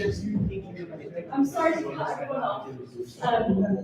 Sorry, I hate cutting you off. I hate doing it. It's the job of facilitating. I'm sorry, we've probably all reached the stage where you're getting going. Sorry to put the pen newspaper. In many ways, it's not, this is an example, just to get us thinking, to get us out of the chairs in a different mode. So I think thank you so much for doing it. I hope you enjoyed that little micro session and got to meet some other people who are doing interested in similar things and angry and equally optimistic and holding both those feelings at the same time.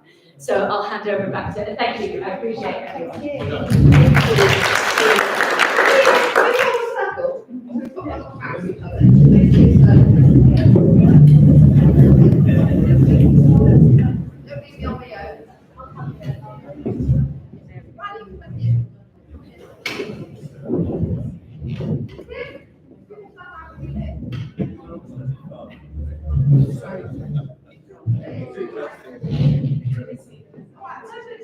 We've just got a couple of minutes now, so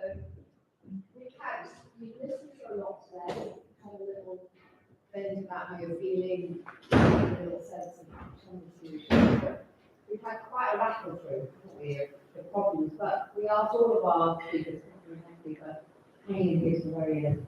That's all our folks have spoken to talk about solutions. So just when you're ready to speak, but what are you hearing from today about what should happen now? What do you want and what do you think we should do together? I mean, it sounds like the regulators need to be sorted out. Being or if that can happen, inflation. And so in what way? Well, I don't know.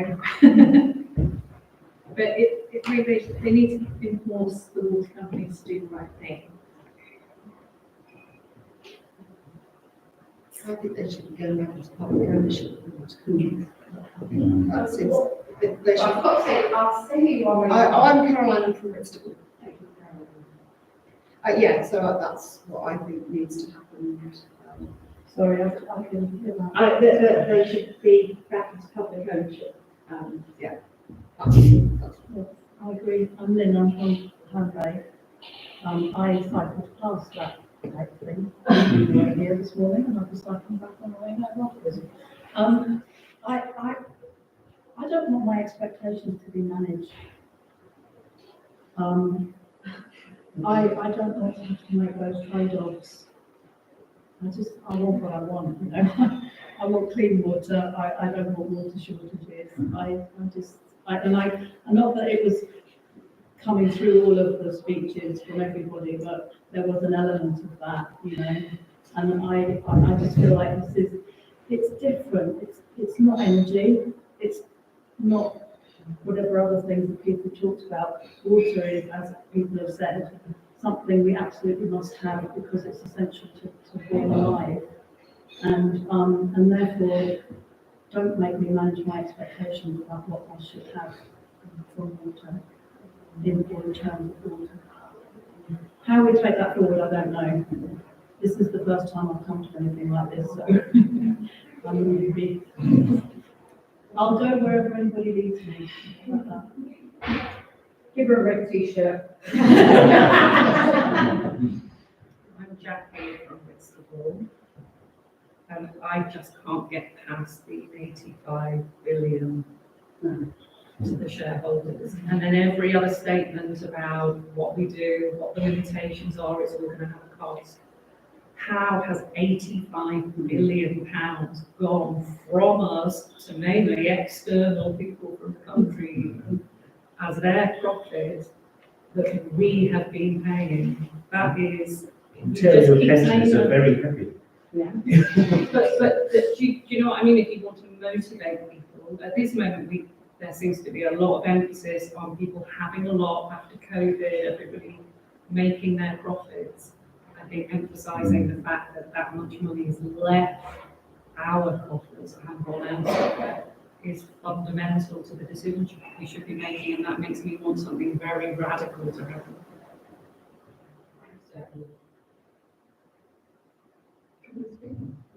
One is when they burn things.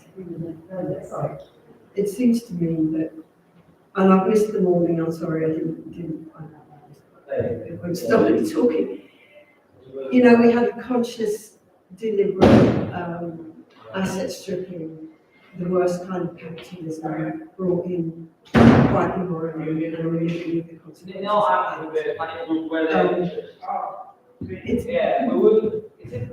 that. We have fantastic SOS doing the campaign, being brilliant, and then being a bit tired of where we're getting now.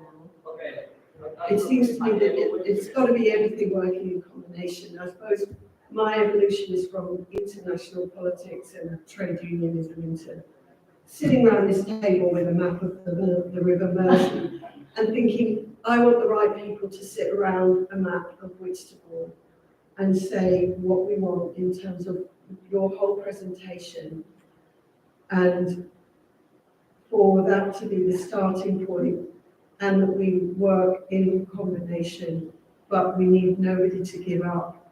I think that the model is quite clearly defunct. It's somehow going to explode, but it already is today. You know, financially, it doesn't work, and everyone's suddenly panicking. How do we get? You know, they haven't built reservoirs, let alone sewerage or any alternative. I don't mind rationing the water I use if it's not going to end up that it's all, well, never going to. So it's everything in combination, but I do feel that this stage can be done, and I think it can be done when we use the restructuring of local government, which is the misnomer of devolution, when we lose the district councils and create the unitaries. We want to revitalise the local and get this happening everywhere.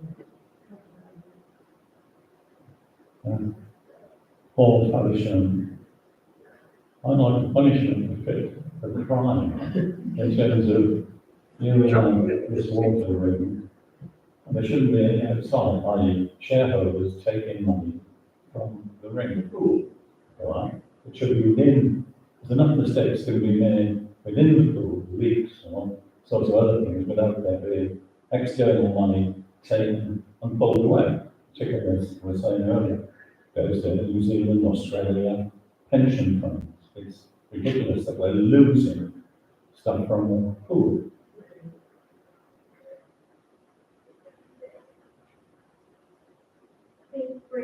I'm brilliant. For me, after this, we're all talking about regulation and government bodies. I'd like to know what the Office of Environmental Protection is doing over there. They were the body that was brought in to regulate the EA, DEFRA, all the regulated government bodies. Now they're getting a big pay. They've got CEOs of that company or government body. I'd like to know what they're actually doing. Because every time I go in, they've spent the last 2 years investigating and found the EA has fallen down on obviously what they're doing. So I'd like that finished. I can say there's some small points in that. First of all, it's incredible that we've got a regulator for the regulators. That's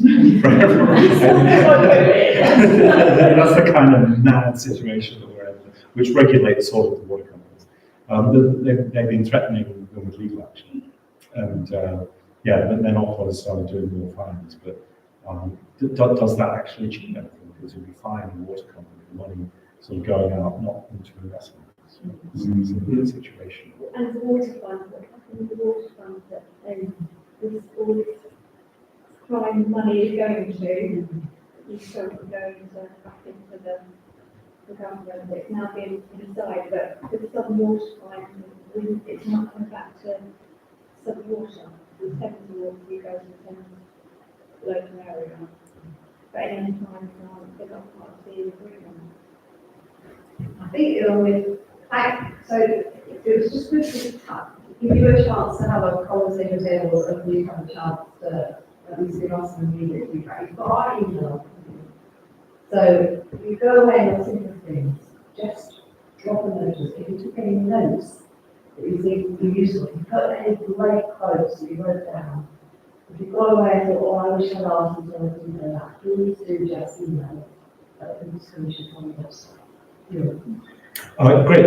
So it just falls to me to say thank you to everyone for a great day, and I really learned a lot. I hope you'll enjoy it as much as I did, and a round of applause to all of you, to each other for the coming months.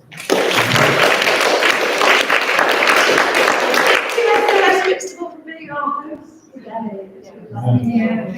Lovely deal. Thanks for coming. Good feeling. Got 2 seconds